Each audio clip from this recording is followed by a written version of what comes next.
Marwadi university మంచి భవిష్యత్తు కోసం తెలుగు విద్యార్థులు ఇష్టపడే university. Call 9059052378 9059052379.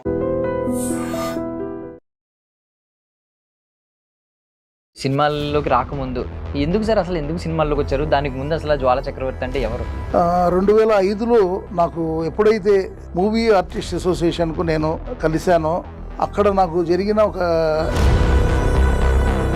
Movie artist association లాంటివి ఉన్నవి కొంచెం ఇబ్బందుల్లో ఉన్నవాడిని ఆదుకోవడానికి యాక్చువల్లీ అది ఒక యూనిటీగా ఉండాలి. అవకాశాలు వచ్చేవాడికి మూవీ ఆర్టిస్ట్ అసోసియేషన్తో సంబంధం అవసరమే ఉంది. ఖచ్చితంగా ఏదో ఒక అసోసియేషన్లో ఉండడం అనేది అది కళాకారుడికి ఒక సెక్యూరిటీ లాంటి. ప్రతిరోజు ప్రతి నెల మనకు పని ఉండదు. పేరు పెరిగే కొద్దీ రెమ్యూనరేషన్ పెరిగే కొద్దీ వాళ్ళకు కూడా సెకండ్ అండ్ థర్డ్ ఆప్షన్స్ ఉంటాయి. 92లో వచ్చిన ఇండస్ట్రీకి వచ్చిన మిమ్మల్ని 2005లో రిజెక్ట్ చేయడం అనేది చాలా, నేను టోటల్లీ ప్రొఫెషనల్గా తీసుకొని 100% దీంట్లో ఫోకస్ చేసి ఉంటే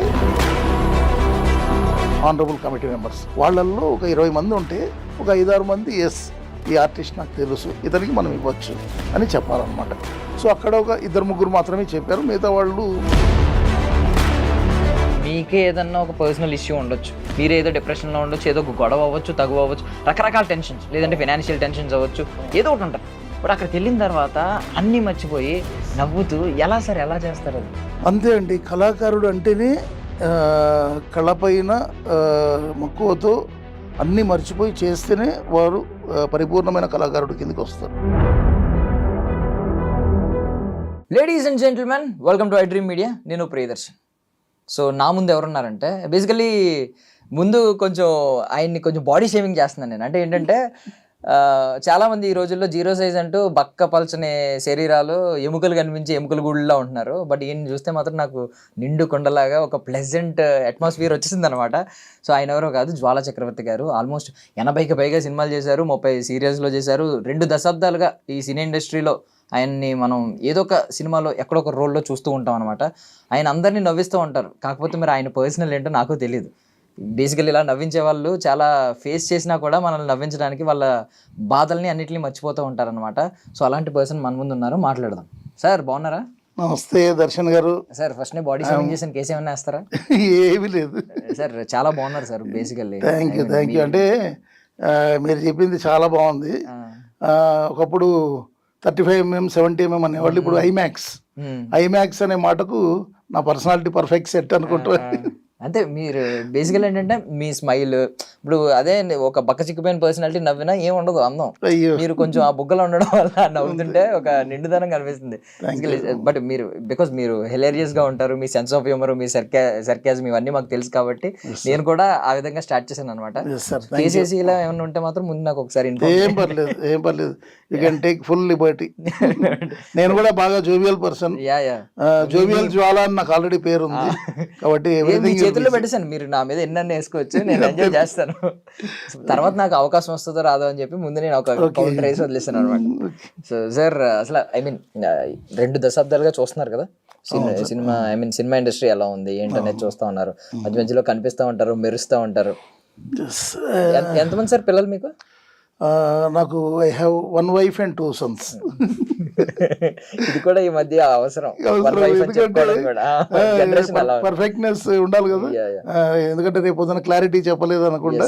అంటే నాకు తెలిసి ఇంకొక 5-10 years తర్వాత ఫస్ట్ ఎంతమంది పిల్లలని అడిగే బదులు ఎంతమంది వైఫ్ సార్ అని అడుగుతారేమో. జనరేషన్ అప్గ్రేడ్ అవుతుంది. హాస్యనటుని కాబట్టి నవ్వించే ప్రయత్నం అంతే. My wife is a home maker, she is house wife. And నాకు 2 అబ్బాయిలే. 2 అబ్బాయిలు ఎవరు బాగా ఇష్టం అండి? నాకు 2 ఇష్టమే. చెప్పలేరు కదా. నేను స్టార్టింగ్ ఒక మిమ్మల్ని మిమ్మల్ని కొంచెం ఇరికించే ప్రయత్నం చేస్తున్నాను. 80 సినిమాల్లో మీకు బాగా దగ్గరైన 80కి పైగా సినిమాలు ఉన్నాయి కాబట్టి వాటిలో మీకు బాగా మీ హృదయానికి దగ్గరగా ఉండే సినిమా ఏంటి? హృదయానికి దగ్గర ఉండేది ఆడవారి మాటలకు అర్థాలు వేర్లే. ఎందుకు సార్? అక్కడి నుంచే కదా నాకు బ్రేక్ ఈవెన్ వచ్చింది. చేసింది మొట్టమొదటి సినిమా గుడ్ ఎక్స్పీరియన్స్ అయినప్పటికీ రగులుతున్న భారతం 1992లో రగులుతున్న భారతంతో నాది మొట్టమొదటి అరంగేట్రం నా సినిమా ఇండస్ట్రీలో నా ప్రయాణం. 2006లో ఆడవారి మాటలకు అర్థాలు వేర్లే. అంతవరకు నేను ఏదో క్యాజువల్గా మనకు వచ్చిన వేషాలు ఏవో చేసుకుంటూ దాన్ని ఒక హాబీగా పెట్టుకొని చేసుకుంటూ ఉండేవాడిని. 2005లో నాకు ఎప్పుడైతే మూవీ ఆర్టిస్ట్ అసోసియేషన్కు నేను వెళ్ళి అక్కడ కలిశానో, అక్కడ నాకు జరిగిన ఒక ఎక్స్పీరియన్స్ అంటే మూవీ ఆర్టిస్ట్ అసోసియేషన్లో ఏంటంటే మినిమం ఇన్ని మూవీస్ చేసి ఉండాలి అండ్ గుడ్ రికగ్నిషన్ ఉండాలి. ఇవన్నీ కూడా చాలా అవసరం. దెన్ నేను ఏంటంటే నేను పెట్టుకున్న అప్లికేషన్ని వాళ్ళు రిజెక్ట్ చేశారు. ఎందుకు రిజెక్ట్ చేశారంటే మీకు ఇంకా రికగ్నిషన్ రావాలి, ఇంకా మంచి పేరు రావాలి, అప్పుడు ఖచ్చితంగా మీకు ఇస్తాం. ఇది నాకే కాదు, ఎవరైనా గుర్తు పట్టని కళాకారులు కావచ్చు లేదా అప్కమింగ్ కావచ్చు కొత్త వాళ్లకు అక్కడ ఇవ్వాలి అంటే వాళ్ళకు అంటూ కొన్ని ప్రోటోకాల్స్, ఆ ప్రోటోకాల్స్ వాళ్ళు దే హ్యావ్ టు ఫాలో అన్నమాట. సో నాకు చెప్పారు ఇట్లా మీకు కంగ్రాచులేషన్స్ ఇన్ అడ్వాన్స్గా, మీరు ఇంకా కొన్ని సినిమాలు చేసి మంచి పాపులారిటీ అయిన తర్వాత ఖచ్చితంగా మళ్ళీ రిక్వెస్ట్ పెట్టుకోండి, మేము మీకు ఇస్తామని చెప్పి. తప్పుగా అనుకోకండి, నేను ఇప్పుడే అడుగుతున్నాను, ఈ రూల్ బాగుందా, మీకు నచ్చింది ఏమన్నా? నాకు మొదట కొంచెం నాకు మనసుకు బాధ అనిపించిన అది ప్రోటోకాల్ ఫర్ ఎవ్రీవన్. సార్ అంటే ప్రోటోకాల్ అంటున్నారు, ఇప్పుడు మూవీ ఆర్టిస్ట్ అసోసియేషన్ లాంటివి ఉన్నవి కొంచెం ఇబ్బందుల్లో ఉన్నవాడిని ఆదుకోవడానికి, యాక్చువల్లీ అది ఒక యూనిటీగా ఉండాలి. అవకాశాలు వచ్చేవాడికి మూవీ ఆర్టిస్ట్ అసోసియేషన్ తో సంబంధం అవసరం ఏముంది? బేసిక్గా లేదు. ఇది ఏంటంటే మనము ఒకవేళ దీంట్లో ఒక ప్రొఫెషనల్గా తీసుకొని వచ్చినప్పుడు ఖచ్చితంగా ఏదో ఒక అసోసియేషన్లో ఉండడం అనేది అది కళాకారుడికి ఒక సెక్యూరిటీ లాంటిది. సెక్యూరిటీ అంటే మీకు ఎలా చెప్పాను నేను, ఒక సంస్థలో మనము ఉండి ఏదైనా మనకు ఇబ్బందులు లేకుంటే ఏదన్నా మనకు ఇన్సూరెన్స్ కావచ్చు, లేదంటే రేపొద్దున మనకు కావాల్సిన ప్లాట్స్ కానీ ఫ్లాట్స్ కానీ కావచ్చు, లేదంటే ఎక్కడన్నా మనకు పేమెంట్ రాకపోవచ్చు, ఇట్లాంటివన్నీ అంటే లాభాలు నష్టాలు రెండు. సో రెండిటికి కూడా ఆదుకునేది ఒక సంస్థ, అది movie artist association. Telugu film ఇండస్ట్రీకి ఒక దిగ్గజం లాంటిది, అంటే దట్ ఈస్ ద కింగ్. దాని తర్వాత చాలా ఉన్నాయి అసోసియేషన్స్, సో అవన్నీ కూడా తర్వాతనే. సో దీనికి నేను అంటే 100కు 1000 మార్కులు ఇస్తాను మూవీ ఆర్టిస్ట్ అసోసియేషన్. అంటే ఓకే, ఇదంతా బాగుంది, అంటే వాళ్ళ ఆర్గనైజేషన్ మోటో ఏంటి అది ఫుల్ఫిల్ చేస్తుంది, అదంతా ఓకే. కానీ ఈ ప్రోటోకాల్ విషయానికి వచ్చేసరికి నాకు కొంచెం ఏమనిపించింది అంటే 13 ఏళ్ల తర్వాత, ఐ మీన్ 92లో వచ్చిన ఇండస్ట్రీకి వచ్చిన మిమ్మల్ని 2005లో రిజెక్ట్ చేయడం అనేది చాలా. ఎందుకంటే నేను అంతంత మటుకే సినిమాలు చేశాను, ఎక్కువ చేయలేదు. నేను టోటల్లీ ప్రొఫెషనల్గా తీసుకొని 100% దీంట్లో ఫోకస్ చేసి ఉంటే ఖచ్చితంగా అప్పటికి ఒక 15-20 అంటే ఇన్స్పెక్టరు, డాక్టరు, లాయర్ లాంటివి మనకి ఏ రకంగా రికగ్నిషన్ వస్తుంది. సో అక్కడ గుర్తుపట్టారు అంటే కమిటీ మెంబర్స్ అని ఉంటారు, హానరబుల్ కమిటీ మెంబర్స్. వాళ్ళల్లో ఒక 20 మంది ఉంటే ఒక 5-6 మంది ఎస్ ఈ ఆర్టిస్ట్ నాకు తెలుసు, ఇతనికి మనం ఇవ్వచ్చు అని చెప్పాలన్నమాట. సో అక్కడ ఒక 2-3 మాత్రమే చెప్పారు, మిగతా వాళ్ళు హెజిటేట్ చేశారు. సో దానికి నాకు మంచిదైంది, నిజంగా చెప్పాలి అంటే నాకు చాలా మంచిదైంది. నేను దాన్ని పట్టుదలగా తీసుకొని నేను అప్పుడు సిన్సియర్గా సినిమా ఆఫీసులకు వెళ్ళడము, కలవడము, వాళ్లకు నేను ఇది మన స్క్రీన్ టెస్ట్ కానీ ఇవన్నీ కూడా ఇవ్వడము, ఆడిషన్స్ అవన్నీ కూడా చేసి వాళ్ళను మెప్పించి తర్వాత నేను క్యారెక్టర్స్ తెచ్చుకోవడం అనేది ఇట్స్ ఎ కరెక్ట్ ప్రొసీజర్. నాకు చాలా బాగా అనిపించింది. అయితే ఈ 2005లో నాకు ఇది జరిగిన తర్వాత 2006లో నాకు ఆడవారి మాటలు కడతాలు వేర్లే సినిమా వచ్చింది. అది చేసిన తర్వాత ఇంకా వరుస పెట్టి నాకు ఇంకా ఒక 50-60 సినిమాలు ఇంకా మనకు వెనక్కి తిరిగి చూసుకునే అవసరం లే. ఈ క్రమంలోనే నేను రిక్వెస్ట్ పెట్టుకున్న వెంటనే ఇమ్మీడియట్గా నాకు మెంబర్షిప్ ఇచ్చారు. So I felt happy. తర్వాత అంటే నేను చెప్తున్నా కదా, మొదట్లో రిజెక్ట్ చేశారని ఒక చటుక్కున ఒక చిన్న బాధ కలిగింది. బట్ ఎందుకు చేశారు నాకే కాదు, ఎవరికైనా అదొక ప్రొసీజర్. సో ఆ ప్రొసీజర్ను వాళ్ళు ఫాలో అయ్యారు అంతే. బట్ రిజెక్షన్ మీకు మీ కెరియర్ని మార్చింది యాక్చువల్లీ. ఖచ్చితంగా, ఎందుకంటే నేను ఒక పట్టుదలతో చేశాను కదా, పట్టుదలతో దీన్ని ఒక ప్రొఫెషన్గా తీసుకొని పట్టుదలగా చేశాను. అటు అసోసియేషన్లో మెంబర్షిప్ ఇచ్చారు, ఇటు సినిమా ఫీల్డ్లో పలు వేషాలు వచ్చాయి, అండ్ నన్ను నేను నిరూపించుకోగలిగాను అని అన్ని రకాలుగా అది నాకు లాభమే చేకూరింది. సో అంటే బేసికల్లీ ఒక ఆర్టిస్ట్కి ఉండాల్సిన బలాలు ఏంటంటే, ఒకటి ఎక్స్ప్రెషన్స్, మీరు ఆబ్వియస్లీ ఎక్స్ప్రెషన్స్ అదరగొడతారు. రెండోది వాయిస్ ఆల్మోస్ట్ డామినేట్ చేసేస్తుంది. ఇప్పుడు ఎన్టీఆర్ గారిని కొంచెం ఐ మీన్ బెస్ట్ ఆర్టిస్ట్ అనడానికి రీజన్ ఏంటంటే ఆయన వాయిస్ డామినేట్ చేస్తారు. ఆయన పర్సనాలిటీ మేబీ ప్రభాస్ గారి పర్సనాలిటీ, ఎన్టీఆర్ గారి పర్సనాలిటీ ఇలా కంపేర్ చేస్తే ఎన్టీఆర్ గారి పర్సనాలిటీ మేబీ తక్కువ. సో ఇప్పుడు మీకు కూడా వాయిస్ అనేది మీ బలం. మీరు ఏమన్నా ఐ మీన్ ఇండస్ట్రీకి వచ్చినప్పటి నుంచి ఇదే వాయిస్ అండి, ఏమన్నా మధ్యలో ఉన్న వాయిస్ ని కొంచెం మాడ్యులేషన్ మార్చుకోవడం ఇలాంటి ఏమీ లేదు. నాకు by birth, by God's grace and my parents grace, అది బై బర్త్ వచ్చిండేది. అండ్ నాకు ఇది చాలా ఉపయోగపడింది ఈవెంట్స్, డబ్బింగ్లో కావచ్చు, ఈవెంట్స్లో కావచ్చు. నేను అంటే కళారంగానికి దగ్గరగా ఉన్న ఈవెంట్ ఆర్గనైజేషన్లో కూడా ఎంటర్టైన్మెంట్ ఫీల్డ్ని ఎంచుకొని దాంట్లో నేను మొట్టమొదట హాస్యవల్లర్లకు నేను కామెడీ షోలకు వెళ్ళేవాడిని. అప్పట్లో ఇంత ఫేమస్, ఇంత అప్డేటెడ్ ఈవెంట్స్ లేవు. సో అది గుండు హనుమంతరావు గారు నాకు గురువు.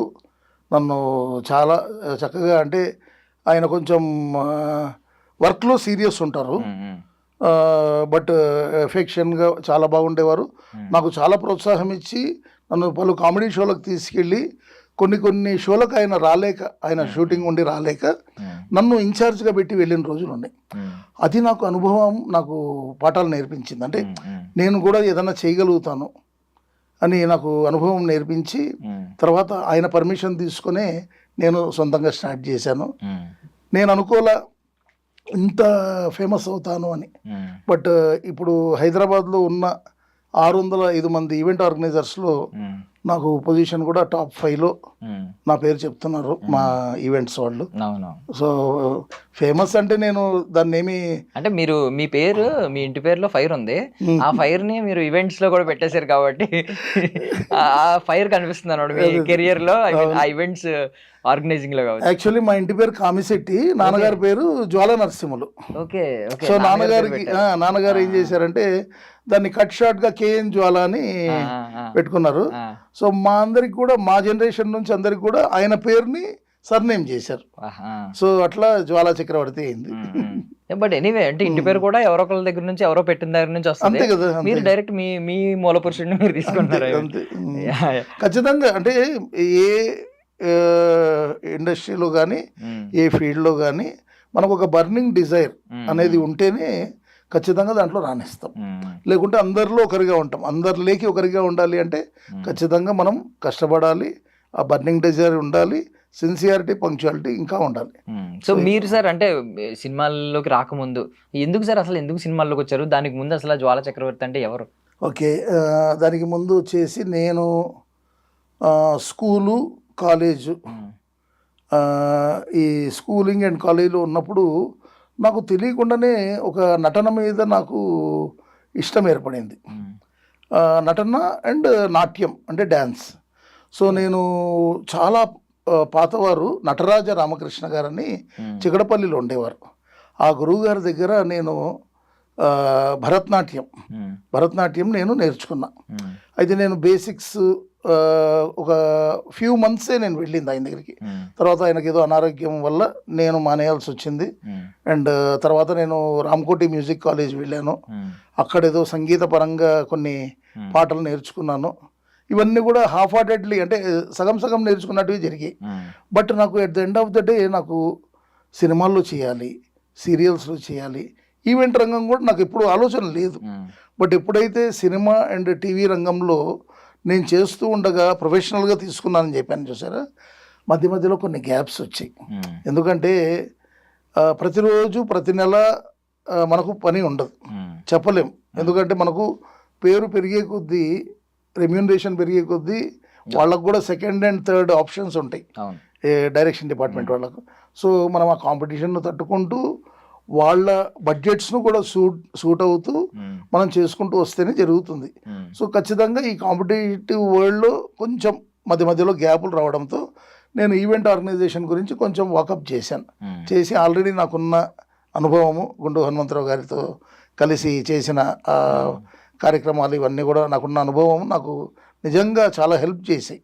సో గుండు హనుమంతరావు గారు, మా కజిన్ సిస్టర్ మలక్పేట్ శైలజ గారు, అలాగే ఎంబీజీ తిలక్ గారు సీనియర్ మోస్ట్ ఆర్టిస్టు, వీళ్ళ ముగ్గురు కూడా నాకు చాలా హెల్ప్ చేశారు. అండ్ ఈవెంట్స్ పరంగా నాకు చేయూతనిచ్చి నన్ను ఒక దారి చూపించి ఈ దారిలో నువ్వు చక్కగా ప్రయాణం చేసుకో అని చెప్పిన వ్యక్తి senior most artist Pasunuru Srinivasulu గారు, ఎలియాస్ ఘర్షణ శ్రీనివాస్. సో ఆయన నాకు ఈవెంట్ ఆర్గనైజేషన్లో నాకు చాలా సహాయ సహకారాలు అందించారు. సో మనకు చేసిన వాళ్ళు, సహాయం చేసిన వాళ్ళు, చేయుదనిచ్చిన వారికి మనం ఎప్పుడు కృతజ్ఞతగా మనం రుణపడి ఉండాలి. కాబట్టి నేను ఎక్కడ ఏ ఇంటర్వ్యూ జరిగినా ఈ నలుగురు పేర్లు ఖచ్చితంగా నేను చెప్తూ ఉంటాను. అది సూపర్ సార్. అంటే ఈ జనరేషన్లో ఈ ఎథిక్స్, వాల్యూస్, మారల్స్ ఎవరికి లేవు. అంటే తెప్ప తగలేస్తూ ఉంటారు రేవు దాటిగానే. బట్ ఇలాంటి వాల్యూస్ వినైనా నేర్చుకోవాలి. మనల్ని గతం మర్చిపోకూడదు. ఎప్పటికీ మనల్ని ఎక్కడి నుంచి వచ్చాం, ఎవరు మనకి అప్పుడు హెల్ప్ చేశారు అనేది మర్చిపోకూడదు. Super sir. అంటే మీరు ఇప్పటికీ కూడా చెప్తున్నారంటే బట్ జనరల్లీ మీరు అందరినీ నవ్వించాలని ప్రయత్నిస్తూ ఉంటారు ఈవెంట్స్ లో, ఎస్పెషల్లీ అదే మీ టాస్క్. ఇంకా ఈవెంట్స్ లోకి వచ్చేసరికి సరదాగా అందరినీ ఎంటర్టైన్ చేస్తూ ఉంటారు. అది చిన్న బడ్జెట్ అయినా సినిమాలైనా మీ ఇంటెన్షన్ ఎప్పుడు అందరినీ నవ్వించాలి. బట్ థింగ్ ఏంటంటే అలాంటప్పుడు దానికి ముందు మీకే ఏదన్నా ఒక పర్సనల్ ఇష్యూ ఉండొచ్చు, మీరు ఏదో ఒక బాధాకరమైన సంఘటన జరుగుండొచ్చు, లేదంటే మీరే ఏదో డిప్రెషన్ లో ఉండొచ్చు, ఏదో ఒక గొడవ అవ్వచ్చు, తగువ అవ్వచ్చు, రకరకాల టెన్షన్స్, లేదంటే ఫైనాన్షియల్ టెన్షన్స్ అవ్వచ్చు, ఏదో ఒకటి ఉంటది. బట్ అక్కడికి వెళ్ళిన తర్వాత అన్ని మర్చిపోయి నవ్వుతూ ఎలా చేస్తారు అది? అంతే అండి. కళాకారుడు అంటేనే కళపైన మక్కువతో అన్నీ మర్చిపోయి చేస్తేనే వారు పరిపూర్ణమైన కళాకారుడు కిందకి వస్తారు. మీరు చూసే ఉండొచ్చు, వినే ఉండొచ్చు, ఎన్టీ రామారావు గారు, నాగేశ్వరరావు గారు, ఎస్వి రంగారావు గారు, వీళ్ళకు కూడా కుటుంబ సమస్యలు ఎన్నో ఉండి, ఎన్నో వాళ్ళు కొన్ని సాడ్ న్యూస్లు విని వాళ్ళు ఆ టైంలో షూటింగ్ లొకేషన్లో ఉండి దాన్ని పరిపూర్ణంగా, ఎందుకంటే ఒక ప్రొడ్యూసర్ అనే వ్యక్తి మనకు కుటుంబానికి తండ్రి ఎలాగో అటువంటి వారు, అండ్ దర్శకుల వారు ఒక తల్లి లాంటి వారు.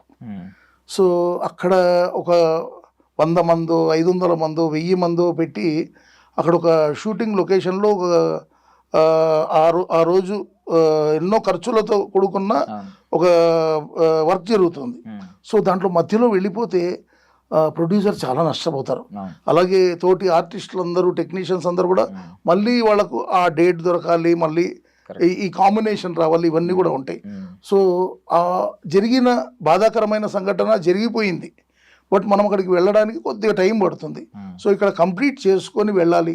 అంత బాధ కూడా ఏదన్నా జరిగింది అంటే కూడా ఆ బాధను దిగమింగుకుంటూ దాన్ని మనం కళ్ళల్లో, మన ఫేస్లో ఎక్స్ప్రెషన్ చూపించకుండా అక్కడ చేయాల్సిన క్యారెక్టర్ను దిగ్విజయంగా మనం పరిపూర్ణంగా చేసి తర్వాత వెళ్ళాలి. మీరు చెప్పిందంటే నేను ఎన్టీఆర్ గారి దగ్గర విన్నానండి. అంటే ఆయన పాపం వాళ్ళ అబ్బాయి చాలా మంది ఫాలో అవుతున్నారు ఇప్పటికి, నేను చూస్తున్నాను. చాలా మంది సీనియర్ యాక్టర్స్, మీకు తెలుసు కోటా శ్రీనివాసరావు గారు, వాళ్ళ అబ్బాయి జరిగినప్పుడు కూడా సేమ్ థింగ్. ఒక 2 నిమిషాలు సెట్లో ఉన్నారు, కొద్దిసేపు ఆయన బాధపడి దాని తర్వాత ఇక్కడ పొజిషన్ చూసి షూటింగ్ లొకేషన్లో నాది ఇంకా బ్యాలెన్స్ వర్క్ ఉంది, అది కంప్లీట్ చేసుకుని వెళ్ళాలి, చేసుకున్నారు, వెళ్ళారు. చాలామంది, అంటే మనం పెద్దవాళ్ళ గురించి మాత్రమే మాట్లాడుకుంటున్నాం, కానీ చిన్నవాళ్ళు కూడా చాలామంది ఉన్నారు. కళారంగం అంటేనే అది. అండ్ కళామ తల్లి బిడ్డలుగా మేమందరం కూడా మా పరిపూర్ణమైన మా యొక్క బాధ్యతను నిర్వహించడం అనేది ఖచ్చితంగా అవసరం. అలా ఉన్న వాళ్ళే వాళ్ళను పరిపూర్ణమైన కళాకారుడు అని అంటారు. అంటే ఒక సైకాలజీ కూడా ఉందండి. ఏంటంటే ఎక్కువ నవ్వే వాళ్ళు ఒక డీప్ పెయిన్ ని హైడ్ చేస్తూ ఉంటారు, వాళ్ళ బాధని హైడ్ జనరల్లీ, అంటే మీరు నవ్వించడానికి చేస్తూ ఉంటారు. నార్మల్ గా ఎక్కువ నవ్వుతూ ఉంటారు అనుకోండి, వాడి లోపల ఏదో బాధ ఉందిరా, అది కనిపించకూడదని అలా దాస్తున్నాడు అని అంటూ ఉంటారు. అంటే కళాకారుల విషయంలో కూడా లైక్ మీరు తెలిసే ఉంటది కదా, మీకు చాలా మంది గురించి, చార్లీ చాప్లిన్ గారు ఇలాంటి వాళ్ళు చాలా అనుభవించి బ్యాక్ సైడ్ చాలా ఉండి స్టేజ్ మీదకి వచ్చినప్పుడు మాత్రం నవ్వించే ప్రయత్నం చేస్తారు. సో మీ లైఫ్ లో ఇది ఏమన్నా అప్లికేబుల్ అవుతుంది? ఇది ఖచ్చితంగా అప్లికేబుల్ అవుతుంది. ఎందుకంటే బాధలు ఉండొచ్చు, సంతోషం ఉండిండొచ్చు, ఏదైనా ఉండిండొచ్చు, బట్ ఆ టైంలో మనం అది మర్చిపోయి ఇది వేరే ప్రపంచం, మన రెగ్యులర్గా జరిగే లైఫ్ వేరు. అండ్ ఇక్కడ మనం ఒకసారి మనం షూటింగ్ లొకేషన్కి వచ్చి ఇన్ ద సెట్స్ ఉన్నాము అంటే అన్నీ ఖచ్చితంగా మర్చిపోవాలి. మర్చిపోయి అక్కడ మనకు ఏం వర్క్ ఇచ్చారు, మన క్యారెక్టర్ ఏంటి, మన ఇన్వాల్వ్మెంట్ ఏంటి, దాంట్లో పరిపూర్ణంగా, అంటే అది కామెడీ క్యారెక్టర్ కావచ్చు, సింపతి కావచ్చు, ఎమోషనల్ కావచ్చు, లేదా విలనరీ కావచ్చు, వాట్ ఎవర్ ఇట్ ఈస్, దాంట్లో మనము ఒక పరకాయ ప్రవేశంలాగా చేసి దాన్ని పరిపూర్ణంగా కంప్లీట్ చేసి వెళ్ళడం అనేది మన కళాకారుల బాధ్యత. అంటే నేను వినేది ఏంటంటే ఇప్పుడు జనరల్లీ ఏదైనా అవకాశాలు అనేవి నార్మల్ గా టాలెంట్ ని బట్టి వీటిని బట్టి కంటే ఇండస్ట్రీ టాక్స్ ఇవి రిలేషన్ బట్టి వస్తూ ఉంటాయి. మనం ఎవరితో అయినా ట్రావెల్ అవుతూ ఉంటే వాళ్ళకి మనం క్లోజ్ అవుతూ ఉంటే దాన్ని బట్టి వాళ్ళు నెక్స్ట్ ఏ సినిమా చేసినా ఆ సినిమాలో మనకు అవకాశం ఖచ్చితంగా ఇస్తారు. మొదట్లో నేను కూడా అనుకునేవాడిని, ఎందుకు నేను వెళ్ళి కలిశాను కదా, నేను ఫోటోలు ఇచ్చాను కదా, నేను ఆడిషన్ ఇచ్చాను కదా, నాకెందుకు రాలేదు. ఇప్పుడు మనమే ఉన్నాం అనుకోండి, మనమే ఒక ప్రొడక్షన్ హౌస్ రన్ చేస్తున్నాం, ఒక దర్శకుల వారు ఉన్నారు, ఒక ప్రొడ్యూసర్ ఉన్నారు, అండ్ ఒక టీం ఉంది. సో వాళ్ళకి ఏమవుతుందంటే ఇప్పుడు నేను ఈవెంట్ ఆర్గనైజేషన్ రన్ చేస్తూ ఉండగా నాకు అర్థం చేసుకునే ఒక అనుభవం కలిగింది. ఏమవుతుందంటే ఇప్పుడు నేను ఈవెంట్స్ రన్ చేసినప్పుడు అక్కడ ఒక టీంను మెయింటైన్ చేయాలి. ఇది ఎంటర్టైన్మెంట్ ఫీల్డ్లో యాంకర్స్ ఉంటారు, ఇమిటేషన్ వాళ్ళు ఉంటారు, సింగర్స్ ఉంటారు, ఆర్కెస్ట్రా వాళ్ళు ఉంటారు, డాన్సర్స్ ఉంటారు, దాండియా వాళ్ళు ఉంటారు, ఇట్లా వీళ్ళంతా. సో ఇక్కడ వీళ్ళంతా ఉన్నప్పుడు మనం ఏం చేస్తాము, మనకు కంఫర్టబుల్ ఎవరు అంటే కొందరు ఏం చేస్తారంటే టైంకి రారు, వాళ్ళు ఎలా చేస్తారో మనకు తెలియదు. మేబీ వాళ్ళు గొప్ప ఆర్టిస్ట్ ఉండొచ్చు, వాళ్ళతో మనకు బాండింగ్ లేకపోవచ్చు. అలా కూడా కొందరికి ఆ కంటిన్యూటీ అంటే ఇప్పుడు కొందరు దర్శకులు, కొందరు ప్రొడక్షన్ వాళ్ళు ఏం చేస్తారంటే అరే వీళ్ళు మనకు సహకరించారు ఈ పర్టికులర్ షూటింగ్లో, మళ్ళీ వాళ్ళని తీసుకుందాం అని వీళ్ళకు ప్రిఫరెన్స్ ఇస్తారే తప్ప కొత్త వాళ్ళకి ఇవ్వకూడదు అని కాదు. కొత్త వాళ్ళకు కూడా ఇస్తారు, బట్ ప్రిఫరెన్స్ అనేది వాళ్ళకంటూ ఒక స్వీట్ టీం ఉంటుంది, ఆ స్వీట్ టీంకు ప్రిఫరెన్స్ ఇస్తూ వస్తారు. ఆ ప్రిఫరెన్స్ లోనే మేజర్ రోల్స్ వచ్చేస్తాయి కదా. అండ్ మేజర్ రోల్స్ జనరల్లీ పెద్ద ఆర్టిస్టులని ఎప్పుడు అంటాము, వాళ్ళ మేజర్ క్యారెక్టర్స్ వచ్చి వాళ్ళు దాంట్లో బాగా పర్ఫార్మెన్స్ ఇచ్చి అవి పండినప్పుడే వాళ్ళు సీనియర్ మోస్ట్ ఆర్టిస్టులు ఆర్ సీనియర్ యాక్టర్స్ అవుతారు. సో అది అవకాశం రాని వాళ్ళు చాలామంది ఉన్నారు, అవకాశం రాని వాళ్ళు కూడా ఉన్నారు. వాళ్ళకు కూడా దర్శకుల వారు కొత్త వాళ్ళకు కూడా అవకాశం ఇస్తే బాగుండు అనిపిస్తుంది, ఇస్తున్నారు కూడా. నేను అంటే మనము అలా ఎవరిని అనడానికి లేదు. అంటే ఇప్పుడు కాస్టింగ్ గురించి మాట్లాడుకుంటే బేసికల్లీ ఇప్పుడు డైరెక్టర్ గారు అందరినీ కాస్ట్ చేయరు, కాస్టింగ్ డైరెక్టర్ ఎవరు ఉంటారో వాళ్ళని తీసేసుకుంటా ఉంటారు. ఈయన ఏంటంటే కొన్ని మేజర్ రోల్స్ మీద ఫోకస్ చేస్తా ఉంటారు. సో నెక్స్ట్ కాస్టింగ్ డైరెక్టర్ ఏంటంటే కొంచెం కొంచెం వాళ్ళ ఎంతైనా ఎవరికైనా ఉంటుంది, అది మనకు తెలిసిన వాడు ఎవడో వాడికి ఈ రోల్ ఇప్పిద్దాం, తెలియని వాళ్ళలో ఫిల్టర్ చేసుకుని జెన్యూన్ గా నార్మల్ గా చూడడం, అలా చూస్తూ ఇస్తూ ఉంటాం. జనరల్ అంటే ఇప్పుడు ఇన్ని వందల కోట్లు, వేల కోట్లు లేదా కొన్ని కోట్ల రూపాయలు పెట్టి తీసేటప్పుడు ఖచ్చితంగా వాళ్ళు ఒక భూతద్దంతో చూసినట్టు ప్రతి ఆర్టిస్ట్ను ట్రాన్స్పరెన్సీతో సెలెక్ట్ చేయాలి. ఎందుకంటే ఏమవుతుందంటే అందరూ మనవాళ్ళు అని పెట్టుకుంటే అక్కడ మనకు సబ్జెక్ట్ అండ్ మనకు ప్రాజెక్ట్ అనేది కూడా మళ్ళీ మనకు ప్రాబ్లం అవుతుంది. అందు గురించి ఏంటంటే కొన్ని ఆబ్లిగేషన్స్ ఉంటాయి, ఆబ్లిగేషన్స్ని మనం కాదనలేం, అది వాళ్ళ ఇష్టం, అది ప్రొడ్యూసర్ గారు, డైరెక్టర్ గారు వాళ్ళ ఇష్టం, డైరెక్షన్ డిపార్ట్మెంట్ ఇష్టం. దర్శకులు వారు ఏం చేస్తారంటే main track hero, heroine, main comedian, main villain వీళ్ళ వరకు ఆయన చూసుకుంటారు.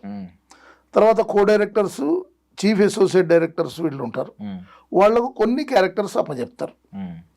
అండ్ క్యాస్టింగ్ కౌచ్ అని ఎప్పుడు పెట్టుకుంటారంటే వాళ్ళకి ఇంకా టైం దొరకట్లేదు, వాళ్ళంతా కూడా they are involving in the project, అప్పుడు క్యాస్టింగ్ కౌచ్ అనే వాళ్ళని పెట్టుకునే ఛాన్స్ ఉంది. క్యాస్టింగ్ కౌచ్లలో మంచోళ్ళు చాలామంది ఉన్నారు, ప్రాబ్లం ఇచ్చేవాళ్ళు కూడా కొందరు ఉన్నారు, బట్ అందరినీ మనం తప్పుపట్టలేం. ప్రతి చోట గుడ్ బ్యాడ్ డెఫినెట్లీ ఉంటుంది.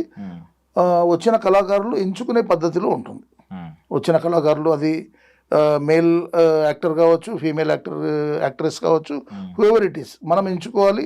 మనకి ఇక్కడ ఎవరు ఎటువంటి ఫోర్స్ చేయరు, మనకు ఇది పాసిబిలిటీ, ఇది మనకు ఉన్న అవైలబిలిటీ.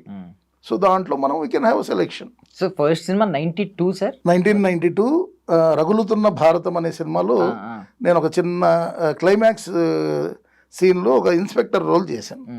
ఎలా వచ్చింది సార్ ఫస్ట్ ఆప్షన్?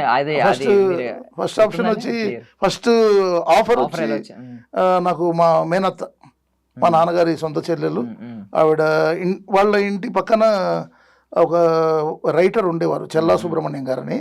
సో ఆయన రైటర్గా చేస్తూ ఓన్ ప్రొడక్షన్ పెట్టి ఆయన ఓన్ ప్రొడక్షన్ ఆఫీస్ కూడా స్టార్ట్ చేశారంట. నాకు మా అత్తమ్మ చాలా లేటుగా చెప్పారు, అంటే ఆవిడకు కూడా ఇన్ఫర్మేషన్ లేట్గా వచ్చింది. సో దెన్ మా అత్తమ్మ చెప్పడంతో నాకు అప్పటికే నేను నా బీటెక్ అయిపోయి ఏదో జాబ్స్ అని చేస్తున్నాను, కానీ నా మనసంతా యాక్టింగ్ పైన ఉంది. సో ఎలా అయినా ఈ ఫీల్డ్లో రాణించాలి అనే దాంట్లో తిరుగుతూ మా అత్తమ్మ చెప్పిన రెఫరెన్స్లో వెళ్ళి శ్రీనగర్ కాలనీలో ఈ సినిమా ఆఫీస్ ఉంటే కన్నా వెళ్ళి కలిశాను. Mythri movies, I think Mythri garu, sorry not Mythri కాదు, మైత్రి అంటే ఇప్పుడు వెరీ ఫేమస్. సో సమ్ నేను ప్రొడక్షన్ పేరు మర్చిపోయాను, but Ragulutunna Bharatam, Jagapathi Babu and Divyavani hero. And మీకు ఎల్డర్లీ క్యారెక్టర్స్ వచ్చి అక్కినేని నాగేశ్వరరావు గారు, దాసరి నారాయణరావు గారు. సో దాంట్లో ఒక ఇన్స్పెక్టర్ రోల్గా నేను వచ్చి అరెస్ట్ చేసి తీసుకెళ్లే సీన్ అనమాట. సార్ అంటే మీరు ఆల్మోస్ట్ 3 జనరేషన్ యాక్టర్స్ తో చేశాను. అంటే నాకు ఈ 92 to 91, 92 to 2000 వరకు it was like A hobby, not a profession, it's like A hobby. But అప్పుడు అంతగా 10-15 సినిమాలు చేసి ఉంటానేమో. అవన్నీ కూడా నాకు తేలిపోయినట్లు అయిపోయి, అంటే నాకు జాబ్ సాటిస్ఫాక్షన్ ఎక్కడ రాలా. 2000 సంవత్సరంలో మాత్రం నాకు ఇట్లు శ్రావణి సుబ్రహ్మణ్యం సినిమా, పూరి జగన్నాథ్ గారి దర్శకులు, రవితేజ హీరో. దాంట్లో నాకు రవితేజ గారి ఫ్రెండ్స్లో one of the friend character. So నేను అప్పుడు స్లిమ్ ఉన్నాను. సో దాంట్లో పెద్దగా ప్రిఫరెన్స్ లేదు ఫ్రెండ్స్ క్యారెక్టర్స్కి, బట్ స్టిల్ దాంట్లో కొన్ని సన్నివేశాలు, కొన్ని కామెడీ సన్నివేశాలు ఉన్నాయి.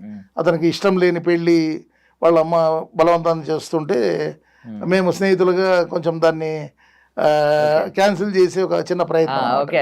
సో దాంట్లో కుంచే రఘు గారు, బోస్ గారు వీళ్ళంతా కూడా ఉన్నారు.